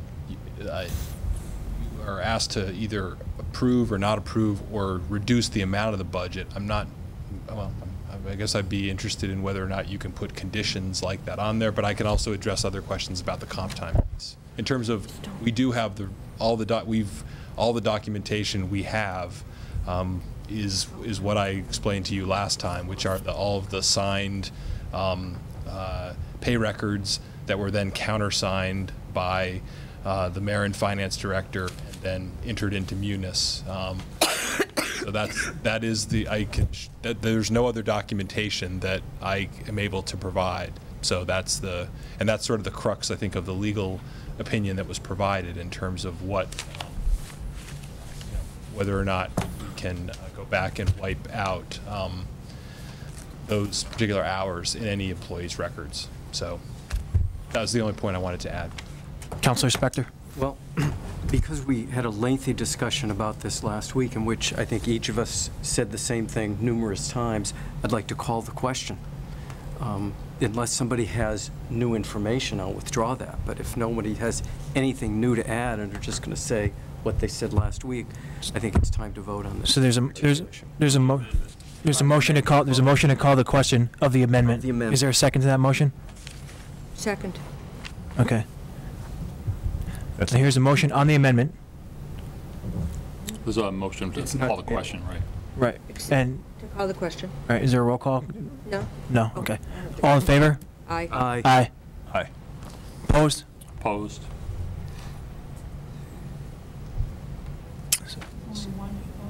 Gene, aren't you opposed?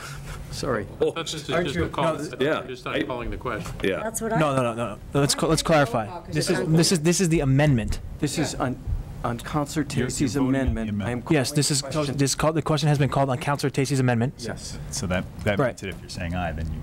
And We're saying. I vote is in support of Councilor Tacey's I'm amendment. saying aye to call the question.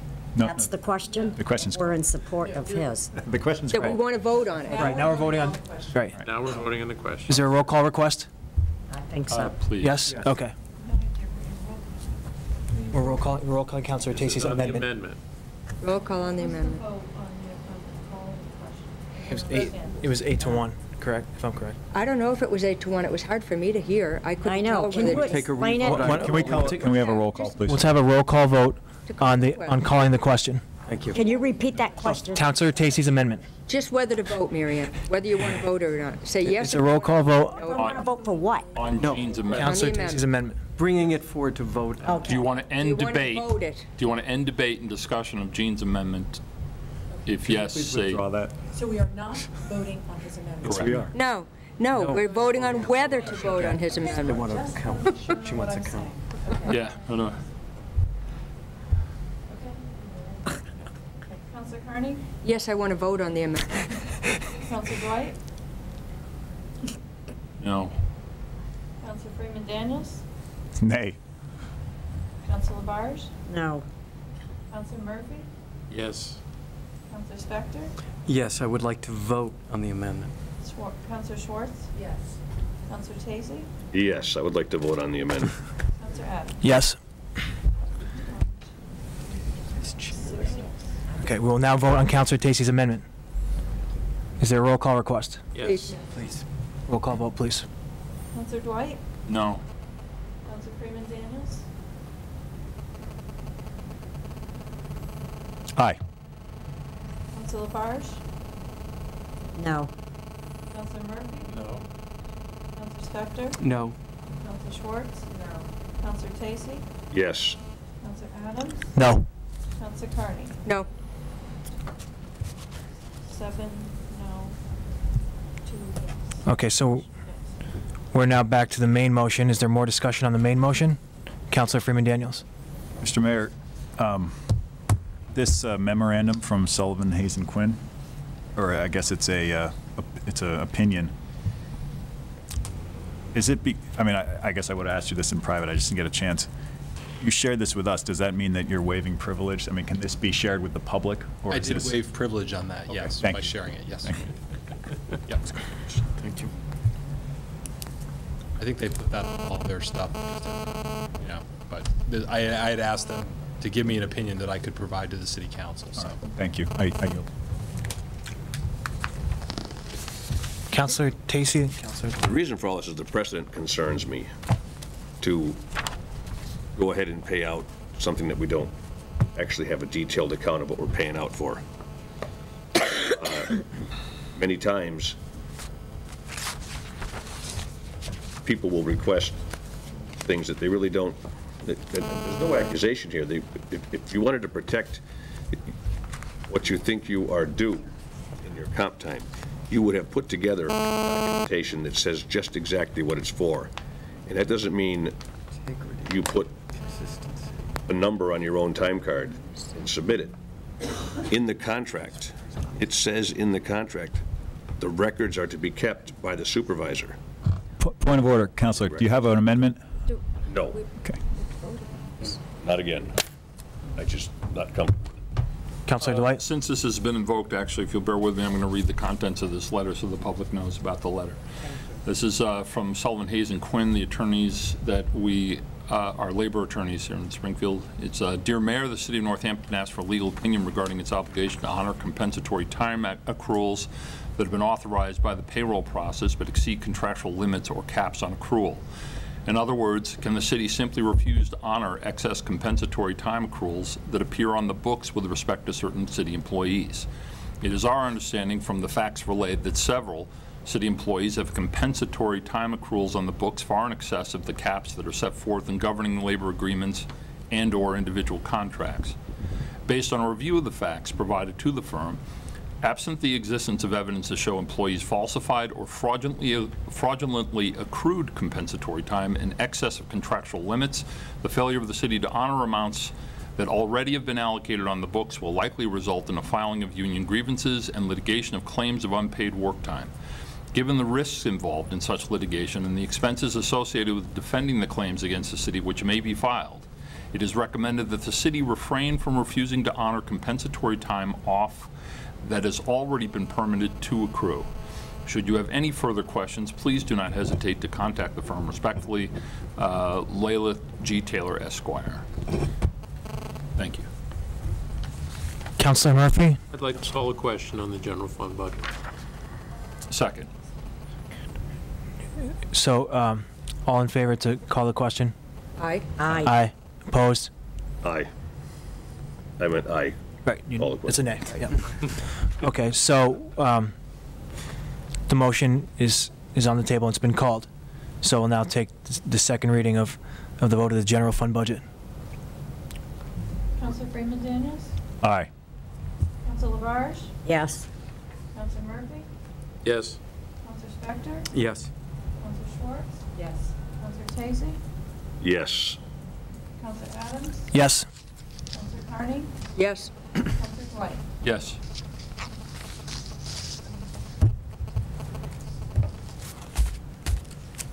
So do you want me to continue on for the? Yeah, I'm afraid so. That's fine. So next we'll move to the. Actually, Councilor Murphy has it. I'd like to move the water, sewer, and solid waste enterprise funds as a group. Second.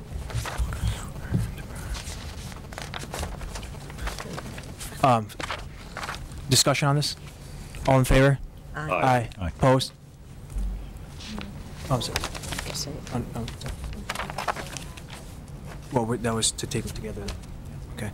So that's the motion to take them together. That's sewer enterprise fund, water enterprise, and solid waste enterprise. And Motion to approve. motion to approve made and seconded. Discussion? Could you read the amounts, please? Sure. The FY 2013 sewer enterprise fund budget is an amount of $5,517,720. The FY 2013 water enterprise fund budget is an amount of $7,136,210. And the solid waste enterprise fund budget is an amount of $3,764,287. Is there discussion? It's already been moved. Well, made and seconded already. Is there any further discussion on these enterprise funds? All in favor? Aye. Aye. Roll call, please. Counselor Labarge? Yes. Counselor Murphy? Yes. Counselor Spector? Yes. Counselor Schwartz? Yes. Counselor Tacey? Yes. Counselor Adams? Yes. Counselor Carney? Yes. Counselor Dwight? Yes. Counselor Freeman Daniels? Aye. So unless there's a request to take some of the next funds together, I'll just go down them one by one. Councilor I Murphy? would like to move the 17 revolving funds as a group. Second. Discussion on moving the 17 revolving funds as a group? Let's move. All those in favor? Aye. Aye. Aye. Opposed? So now we'll vote on the 17 revolving funds. Counselor Murphy? I'm sorry. No, go ahead. Okay. Counselor Murphy? Yes. Counselor Spector? Yes. Counselor Schwartz? Yes. Counselor Tacey? Yes. Counselor Adams? Yes. Counselor Carney? Yes. Counselor Dwight? Yes. Counselor Freeman Daniels? Aye. Counselor Labarge? Yes.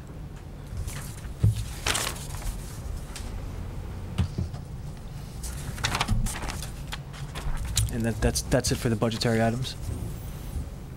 So give the chair back to the mayor. Thank you, Councilor Adams. Good job, Jesse. Thank you, young man.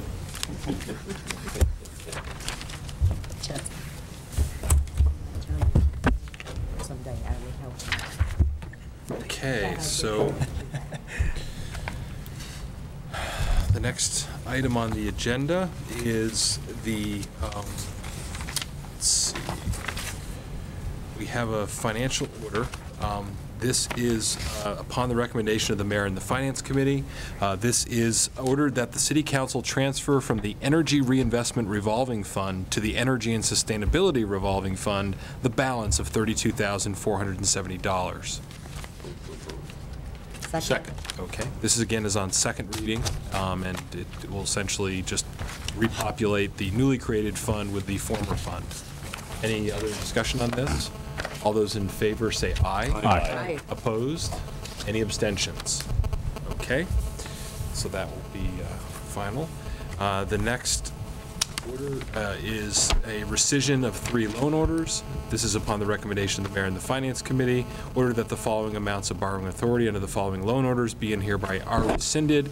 $757,576 authorized under the loan order approved on September 2nd, 2010 for the purchase and improvement of parks and playground land known as the Bean Allard Farm. $850,000 authorized under the loan order approved on July 7th, 2011 for the expansion of the Mineral Hills Conservation Area, and $781,250 authorized under the loan approved July 7, 2011 for the improvements at the Florence Fields Recreation Area. Is there there's a motion made and seconded? Is there any further discussion on this? Okay, again, this is first reading. All those in favor, say aye. Aye. Opposed? Any abstentions? Okay, so that'll come back to you at our next meeting for second reading. Okay. 2 readings on a rescission, or is there any chance for opposition? Well, dispose of it now, I'm just wondering. We could certainly do that. I was actually going to ask, the finance director was just reminding me that for the next several orders, we were actually hoping to get 2 readings so that we could get all of these transfers made before the end of, before June 30th. Make a motion, we suspend whatever, was it 14? Okay. Have a second reading on that. On the previous decision. motion? Okay. Yes. Certainly, that's just a housekeeping item, so that's certainly. So there's a motion made and seconded to suspend rules, then it would require a motion on second reading. So Move moved. to So moved. Okay, Seconded. seconded, okay, so any discussion? Okay, hearing none. All those in favor then of the rescission order on second reading, say aye. Aye. Opposed? Okay, so that then is approved on second reading. So the next item is, upon the recommendation of the mayor and the finance committee, this is ordered that the following FY 2012 budgetary transfers be and hereby are made. This is a total of $94,107. Move to approve. Okay. Second. Second, I read the details in finance, if folks are comfortable with that, okay.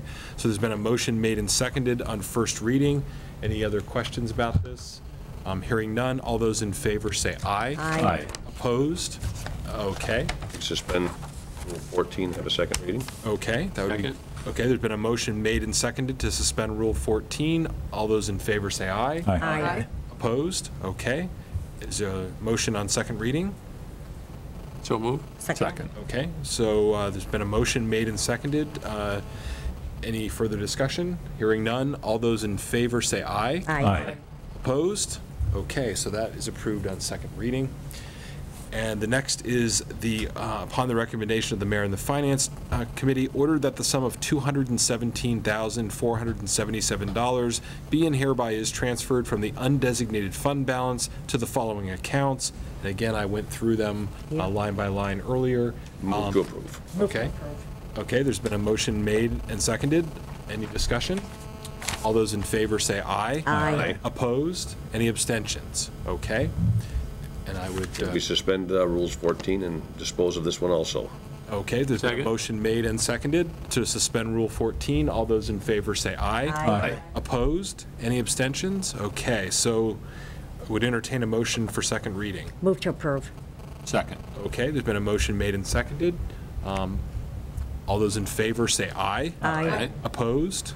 Any abstentions? Okay, so that completes those transfers. And then this is another one that I think we'll also request as well. This will require first a suspension of Rule 38 as a late file. Move to suspend Rule 38. Okay, is there a second? Second. All those in favor say aye. Aye. Opposed? Okay, this is upon the recommendation of the mayor and the finance committee, ordered that the sum of $36,591 be and hereby is transferred from the police department PS line item to the police department OM line item. Move to approve. Second. Okay? And Any? move to suspend Rule 38. Okay, first we'll do the vote. Any other questions? Okay, all those in favor say aye. Aye. Opposed? And then a motion to suspend. Suspend Rule 14. Second. Second, all those in favor say aye. Aye. Opposed? Okay.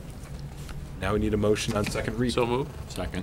Okay, there's been a motion made and seconded for second reading. All those in favor say aye. Aye. Opposed? Any abstentions? Okay, so that, thank you very much. I'm sure Police Chief Sienkiewicz thanks you.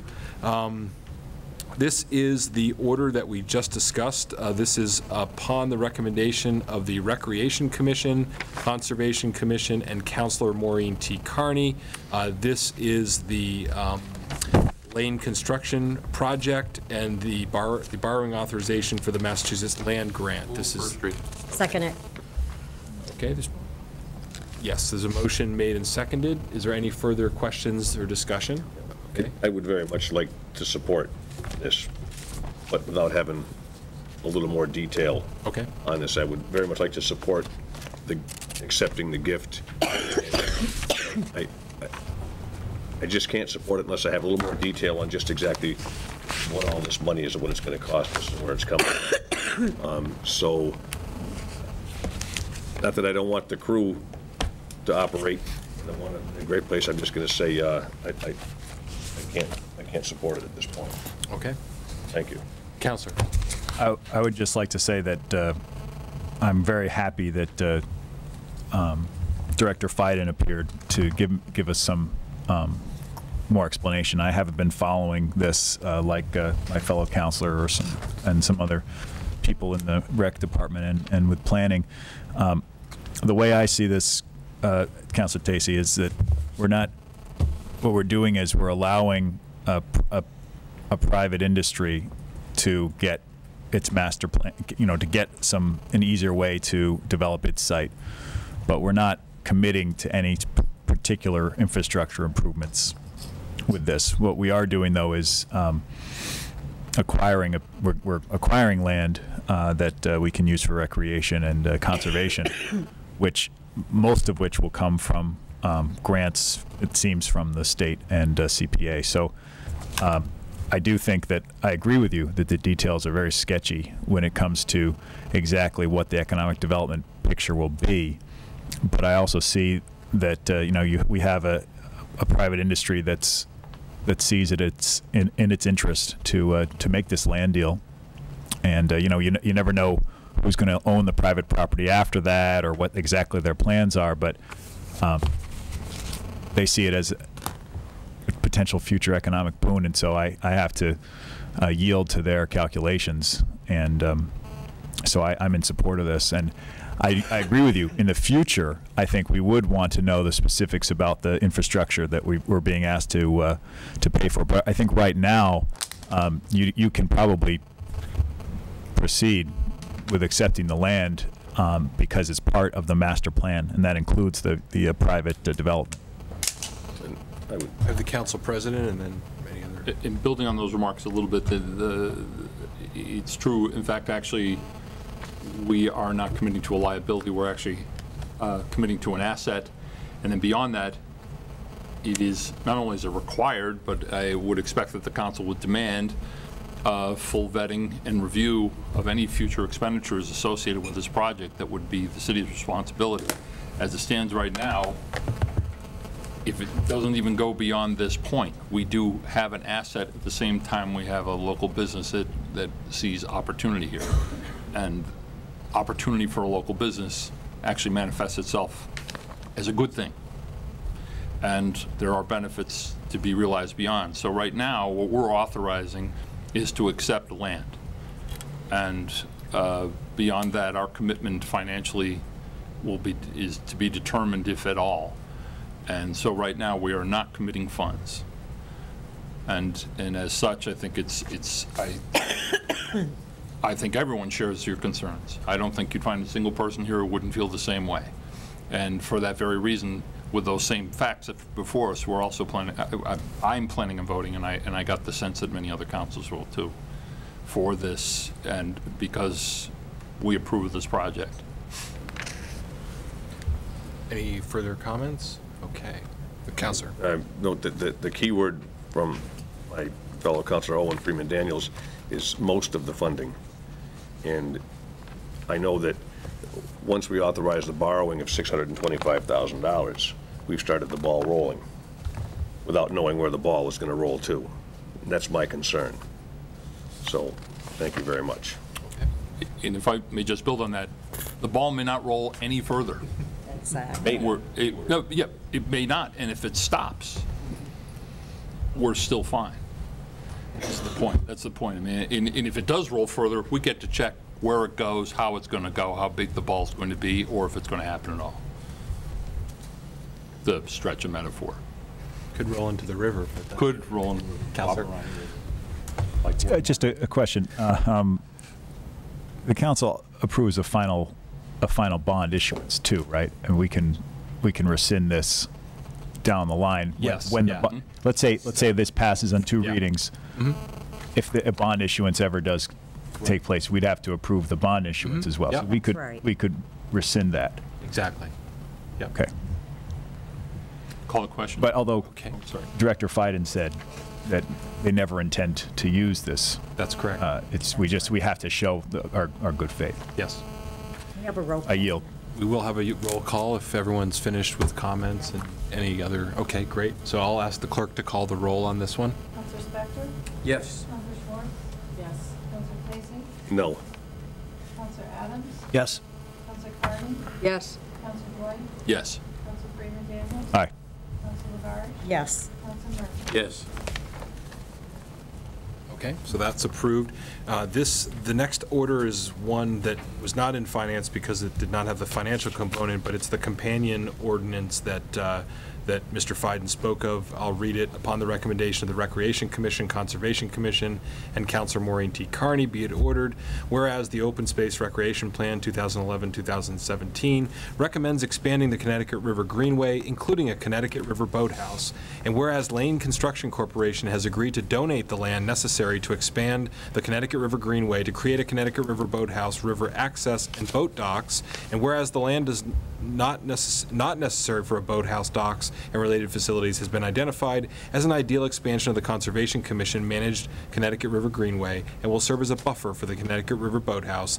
Now therefore be it ordered that the City Council authorizes the City of Northampton, acting through its Conservation Commission, to acquire by gift or purchase approximately 6 acres more or less adjacent to the Connecticut River, now or formerly owned by Lane Construction Corporation, and any related access, utility, and other easements under the provisions of MGL Chapter 40, Section 8C, and that the Conservation Commission be authorized to grant conservation restrictions as defined in MGL Chapter 184, Section 31 in the above land, and to grant any easements that support recreation and a community boathouse. Second it. Okay. Is there any discussion on this one, Counselor? This is just for the acceptance of the land. To the yes, exactly. Exactly. This is the Conservation Commission part of that land that he showed on the map. There was the red Rec Commission, and then there was the green that was all going to the Conscom. Any further questions about this one? We'll do a roll call on this. I'd like to just make one more comment, and I intend on supporting this. I just want to reiterate that I think it's very important that the council takes a more active role in the conservation restrictions, or perhaps we get a report from the Conservation Commission or staff of it on a regular basis about the disposal of these restrictions, who holds them, and so on. I mean, when the city acquires the land, obviously it can't also hold a restriction, so who is in charge of that restriction, and so on and so forth. I think it's very important, and if I weren't in such a good mood, I'd move to strike that last paragraph, but once burned. As I said, I agree with that. That's a good point. Okay. Any other? Roll call. Okay. So we'll ask the clerk to call the roll. Counselor Schwartz? Yes. Counselor Casey? Yes. Counselor Adams? Yes. Counselor Carney? Yes. Counselor Dwight? Yes. Counselor Freeman Daniels? Aye. Counselor Labarge? Yes. Counselor Murphy? Yes. Counselor Spector? Yes. Okay. So that will come back to you for second reading. We'll now move into regular ordinances, and I have two companion ordinances here. Well, let's go through them. Okay, that's that one. Okay, so the first one is an ordinance amending Chapter 128, Animals and Fowl, and this concerns. It creates Chapter 128, Article 3, Section 12820, prohibiting the feeding of wildlife and regarding waste disposal. I'm not sure, does the council want me to read? I'd actually like to move 128 Animals and Fowl as amended by the Ordinance Committee, along with the enforcing officers. They go together. Okay. So I'd like to move 128 Animals and Fowl as amended by ordinance, and 40-5 list of enforcing officers for that ordinance as a group. Second. Okay. So, so there's been a motion made and seconded for consideration of these ordinances as a group, as they're all interrelated. Okay.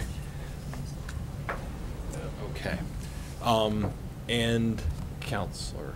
Yeah, these amendments, I have a question for ordinance. These amendments came out of ordinance? Upon the recommendation of Board of Health. Okay. So could Chair of Ordinance just clarify what, in English, what these ordinances say and why they came The about? ordinance reached this point with contributions from the Board of Health and Public Safety meeting jointly twice, where the bulk of the work was done. The members of ordinance also sit on public safety, so they were at all of those meetings. And actually, it was very nice display of public process in that the first joint meeting of the Board of Health and Public Safety was very heavily attended, a lot of public input. The Board of Health then took that input, went back and modified their regulations. They came to a second joint meeting, and everyone there pretty much reached consensus that it had been a job well done, and the current ordinance reflect the feelings of, of the Board of Health, of Public Safety, and the members of the public that were there, along with input from a very committed member of the environmental law enforcement community, who's the last member of the public here tonight. Move to recognize. Yeah, I'd like to recognize him at some point so that his night will be well spent. And then all of those changes were made by ordinance at its meeting after Public Safety and the Board of Health voted to endorse it. So I would just ask, technically, these are amendments that were made by ordinance, but they were contributed to by the Board of Health. And May I come to recognize Second. may I ask, actually, before we recognize, just as a little bit of context, because I was asked for this from the mayor's office, last-minute communication came in, and it relates to the earlier public comment we heard. And then I think we could just set this thing and move on to the meat of the matter. Oh. If I could appeal to my colleagues for that. Sure. Okay. So your request is? To, as you suggested, okay. read the public comment that was delivered to your office today, and you suggested that I read that to my colleagues here, and then also put that within the context of the public comment we heard this evening. Okay. Yeah, there was a request in my office to read something into the public record, and I Yes. suggested that you, as the ward counselor, during the debate, do that, rather than me read it during public comment. Yeah. Yes, and I agreed to that suggestion. Okay. So I do want to read this with a caveat that this may appear to be a mere neighbor squabble, since names were mentioned, but I just want to say that this came to my attention over a year ago around that particular part of the neighborhood. However, immediately upon the recognition that this was a conflict among neighbors, it was clear that it was much bigger a story than that the Mass Department of Fisheries and Wildlife had been at in that vicinity very many times, and the Board of Health was already involved. So I just say that even though I've agreed to read this letter. So this letter is from Jen Algeorder at Rockland Heights, Northampton, who says, and I quote, "For the past few years, my partner and I have dealt with a serious issue. The neighbor behind our house has been intentionally feeding bears," quoting Ms. Jorder, not my observation. "This intentional feeding of bears has caused property damage and a near mauling of our dog. It is crazy to think that anyone would intentionally feed a bear or any wildlife, but that's exactly what has been happening. There is no ordinance in the city of Northampton which prevents them from doing it, so there is absolutely nothing we can do to stop it. As my Mass Wildlife will tell you, the bears know they have a guaranteed food source, so they will continue to travel to that food source constantly. Unfortunately for us, their travel path is our property. I have been personally pushing to get an ordinance passed in Northampton because our city desperately needs it. Paying Northampton property taxes and having your property damaged constantly is beyond frustrating. Being on guard and afraid in your own backyard constantly is beyond frustrating. The added danger of being confronted by the mother bear with her babies is extremely dangerous for obvious reasons. We need your help. We need an ordinance passed at the city level which makes it illegal to feed bears.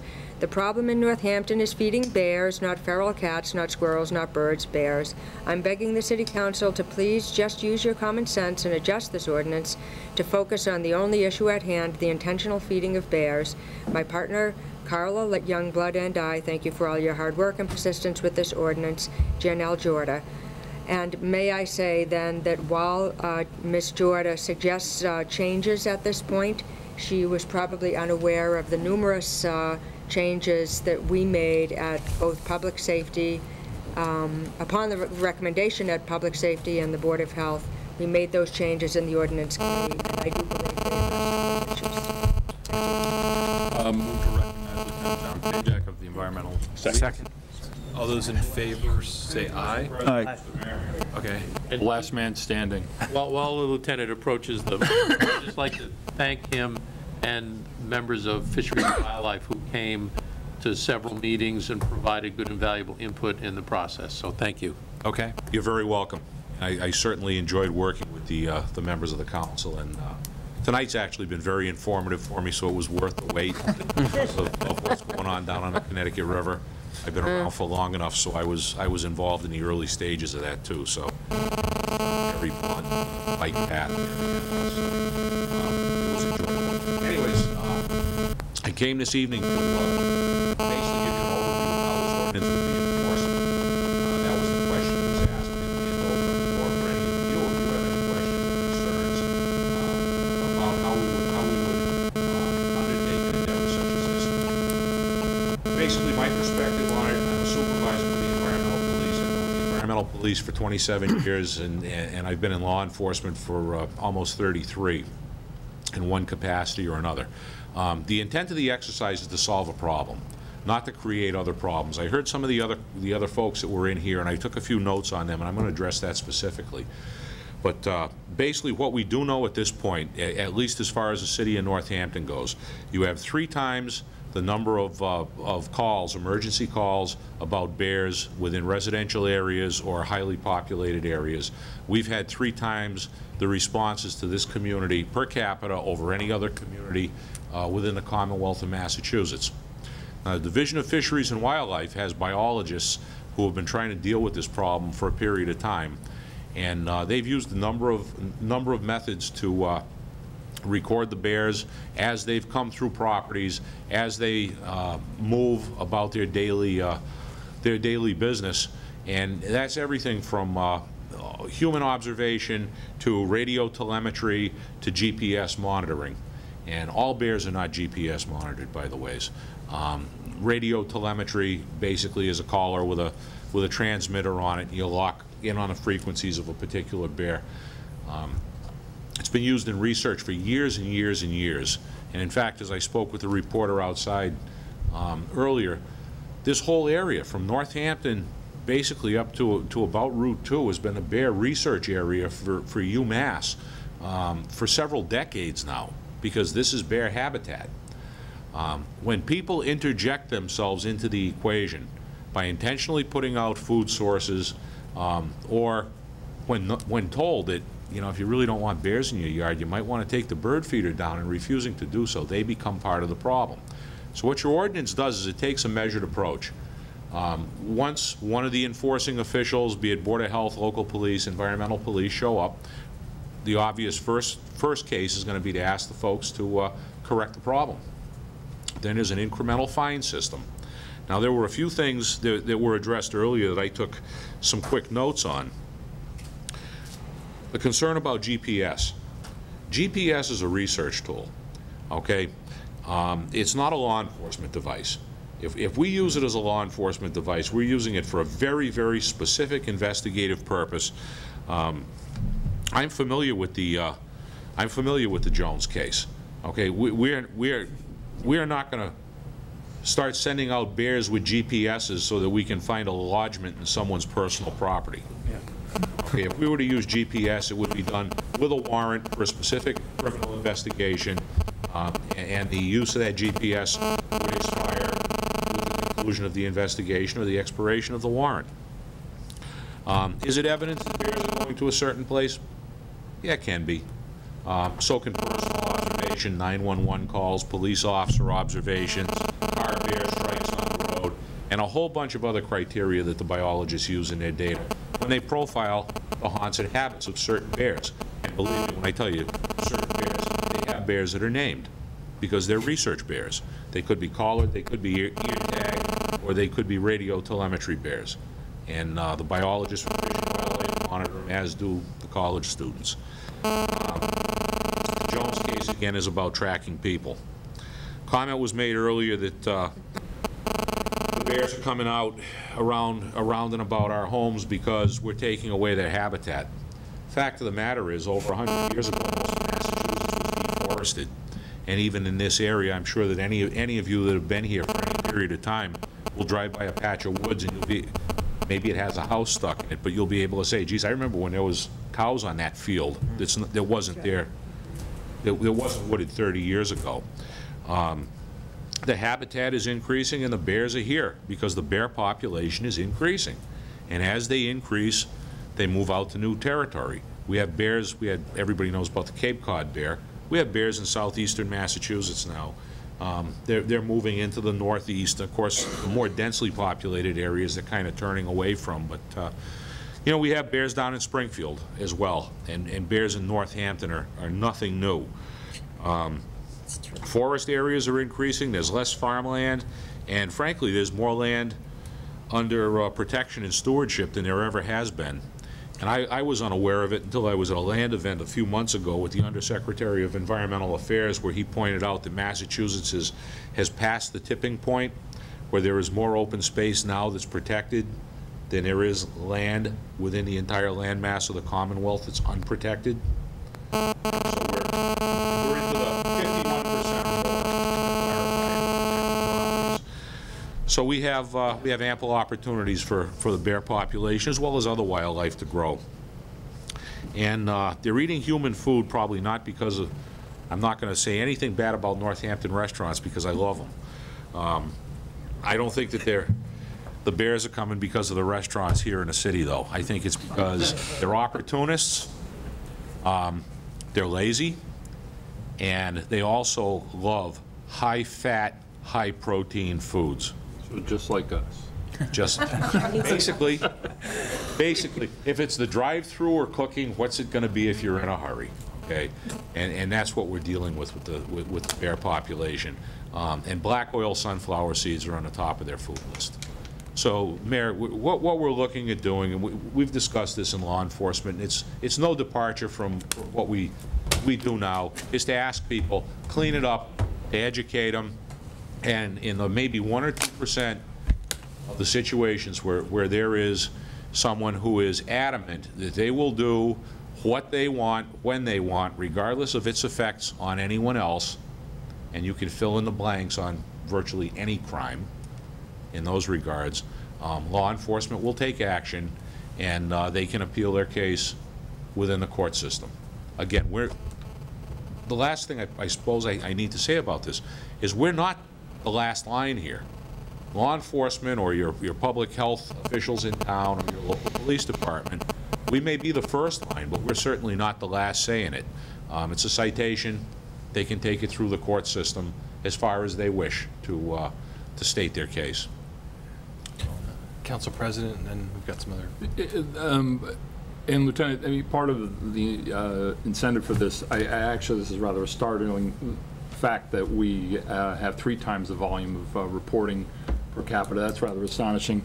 And this is in the absence of any state statutes that currently exist that I understand some are pending, and this is sort of built on that proposed framework, but in the absence of that, there is not a lot of enforcement options or options for you to at least encourage people to, or discourage people from continuing to attract bears to their property. Depending upon the circumstances in other places, first of all, once we tell people how to get the bear out of their backyard, they generally want to want to go along with the game.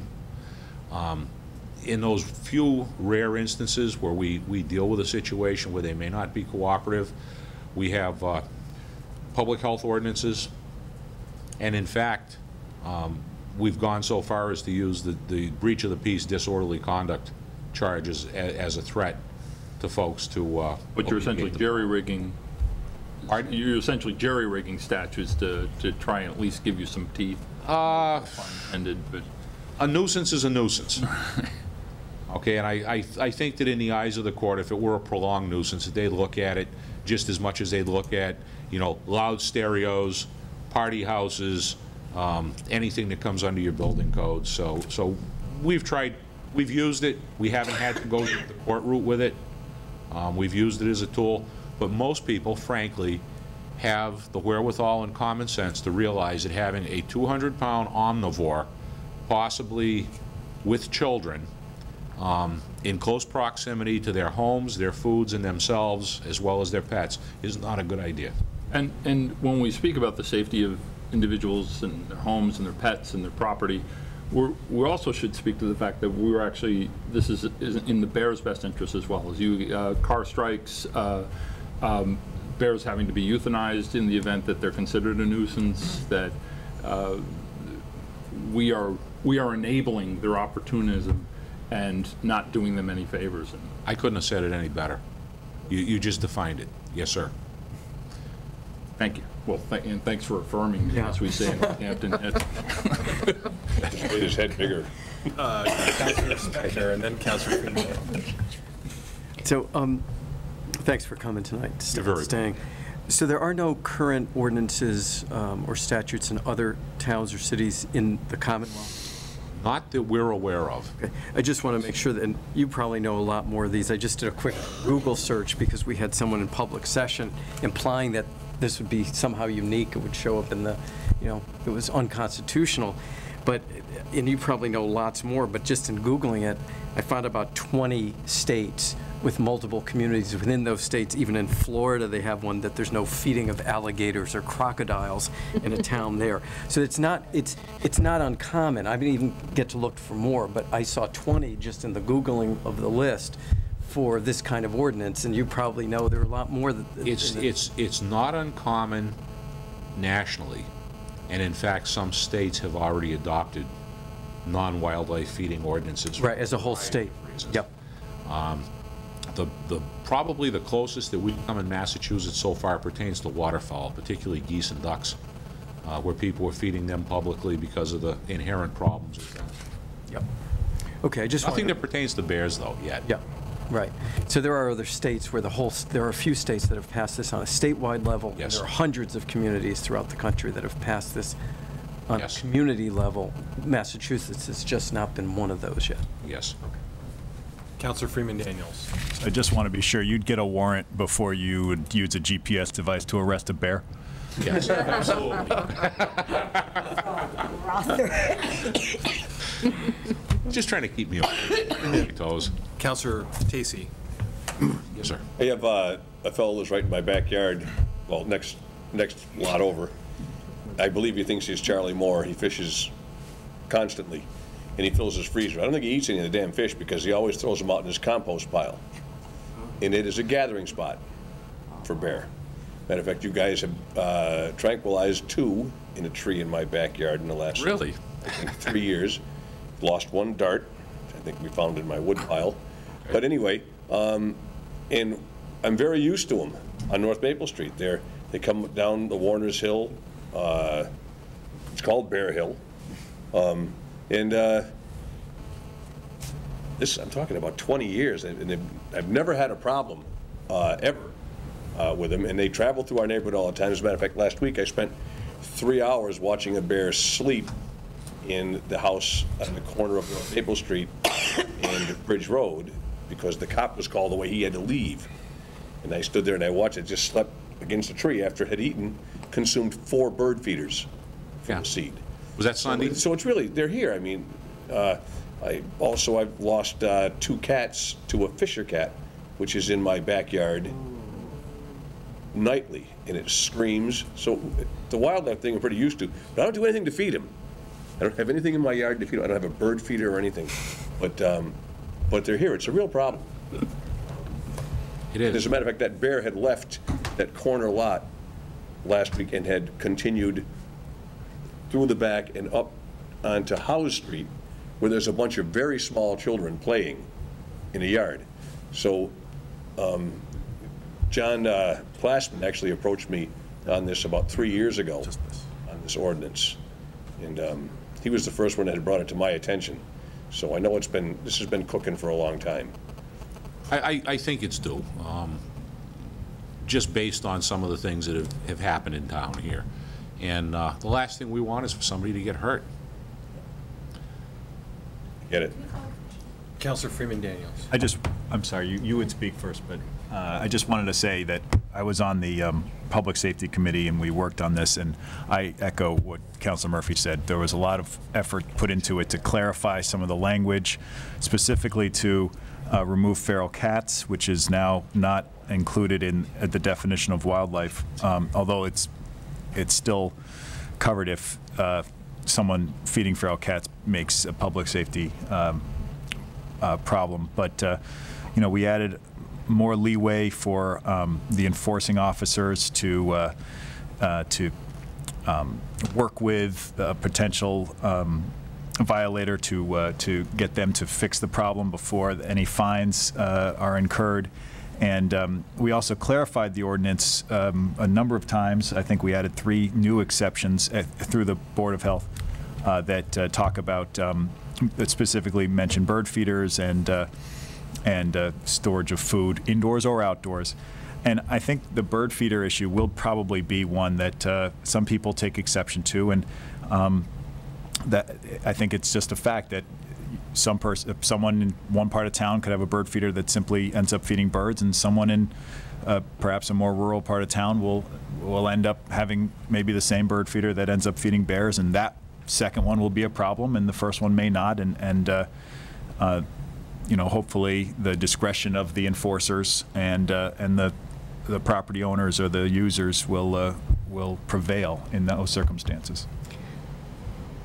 Councilor Carney. Just quickly along the lines of the bird feeders, some of the reasoning for, making sure that we are concerned about how they could be an attraction for bears is looking at the opposite times. I mean, typically people have bird feeders out during those months of the years when birds have no access to wild feed, which is the dead of winter. And that's when bears are typically in hibernation. So it's good sense, and it's usually recommended that come the springtime, you take your bird feeders in, and then that eliminates that problem. So wise birders and bird watchers have been doing that for years, and we're just hoping people will follow that practice and keep things safe. Councilor Labarge. I want to thank you for being here this evening. I know that I had to use the environmental police before in Ward 6, Lady Slipper Lane. We had problems 7 years ago, and you did not attend that meeting we had at Ryan Road. And they were extremely helpful, extremely helpful. We actually had a mother and with her 2 children who were hand feeding the bear. It became to a point where it became so dangerous that residents were asking for their meeting to be held in order to educate this parent, okay, of the dangers of feeding the mother with the 2 cubs. So that worked, and we had not had that problem of hand feeding bears again. Yes, good. Councilor Tacey.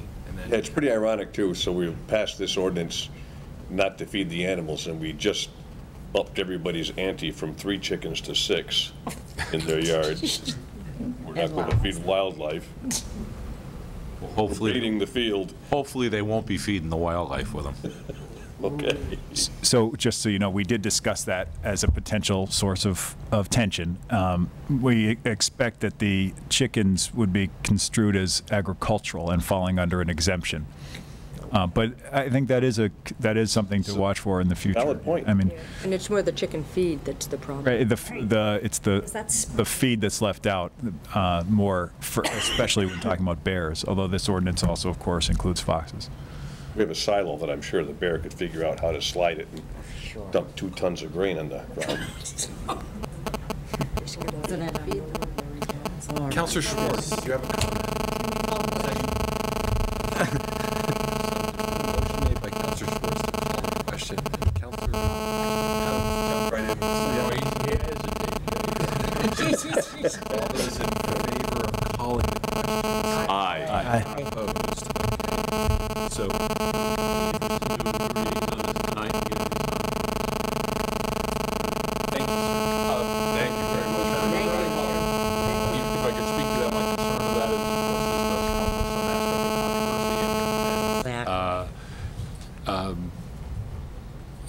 And in fact, actually, I understand your point, because we started this early in the hopes to conform with the season where the bears were an issue, and that maybe delaying it, going into longer, shorter, less meetings over the course of the summer. You're concerned about the second reading, but I'm also concerned about the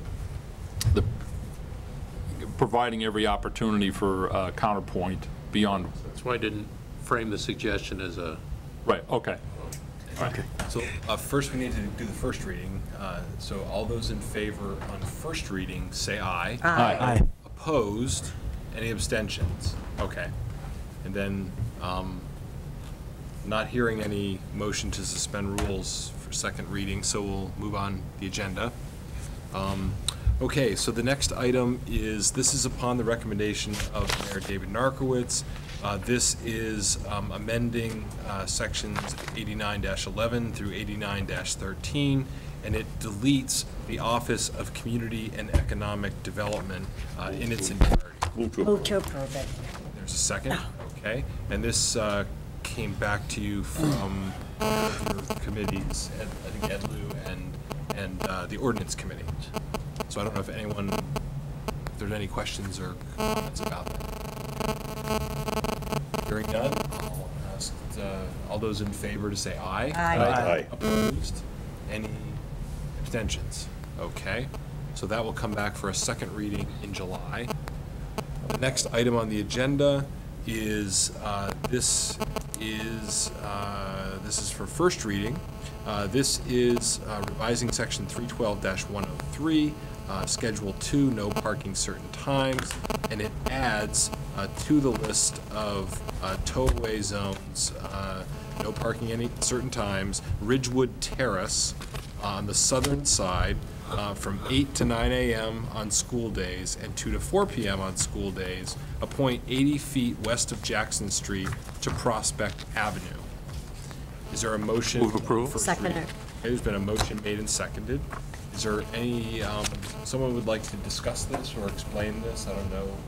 Counselor.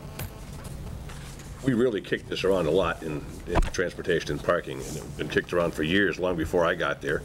And it's been really vetted. I mean, we had fire apparatus videoed up and down the street for turning radiuses and things such as that, and safe passage. And I'm happy that this is going through, and I'm very happy to support this. And Maureen Carney, I think you got started with this. I think I don't know how long ago, but thank you for your work on that too.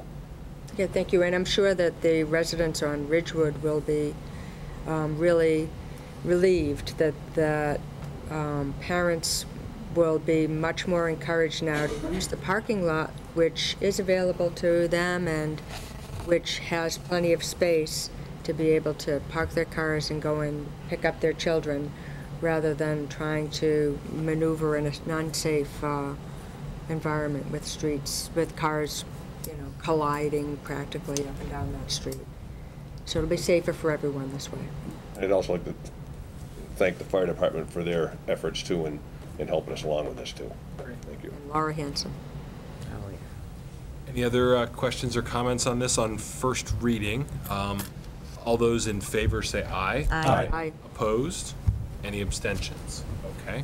And given that school just got out yesterday, there's probably not a rush for this, so we can come back to you in July.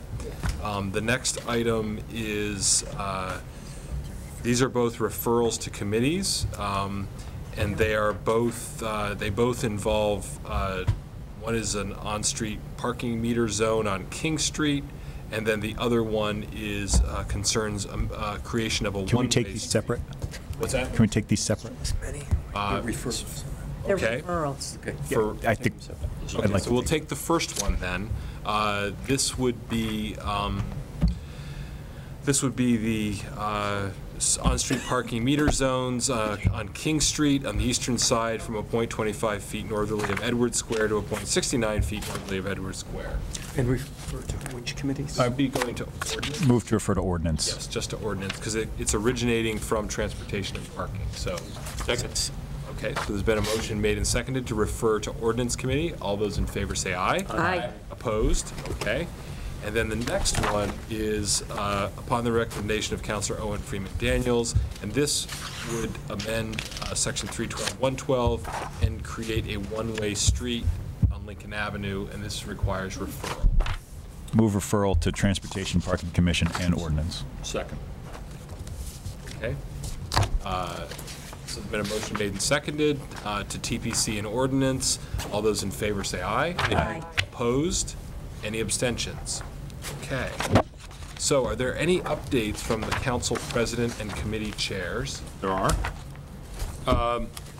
We'll see you have a new parking placard to refresh. This is to be used for city business only. There have been councilors in the past who've used it as a carte blanche parking as far as Boston in some cases, but this is to be used only while conducting city business, but this is your parking. The other one will do you no good. You'll be festooned with a ticket if you try to use that instead.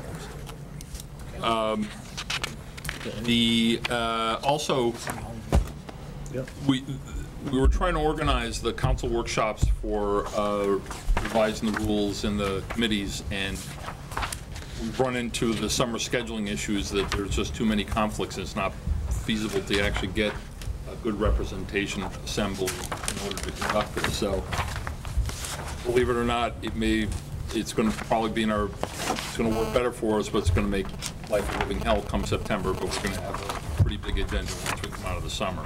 So I apologize. Mary did her level best, and I made it that much harder for her on some level.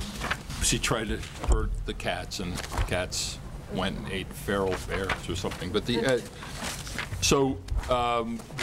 we are proceeding with that, and actually I would ask anyone to consider writing up what they think would best be reviewed in the course of reviewing rules, committee purviews and the like, so that we would actually be able to start this come the fall, hit the ground running. And that is the end of my announcements.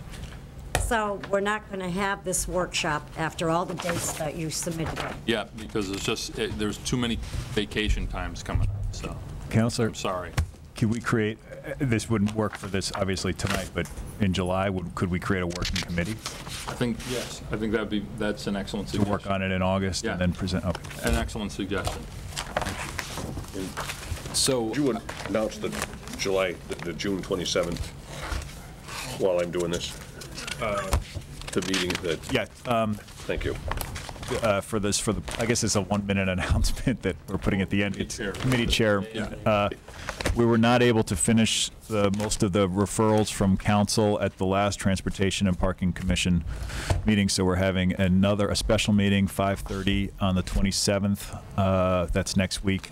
I'm not sure where that is that in council chambers? In chambers. In chambers. And then at 7 o'clock, we'll have a forum discussion about the Union Street speed humps, which the temporary ones are installed now, and the discussion as to whether to make those permanent. And that's at 7 o'clock, same place. Thank you. Thank you. Any other committee chair announcements? Move to adjourn. There's been a motion made and seconded to adjourn. All those in favor say aye. Aye. Opposed? Any abstentions? Okay, the meeting is adjourned.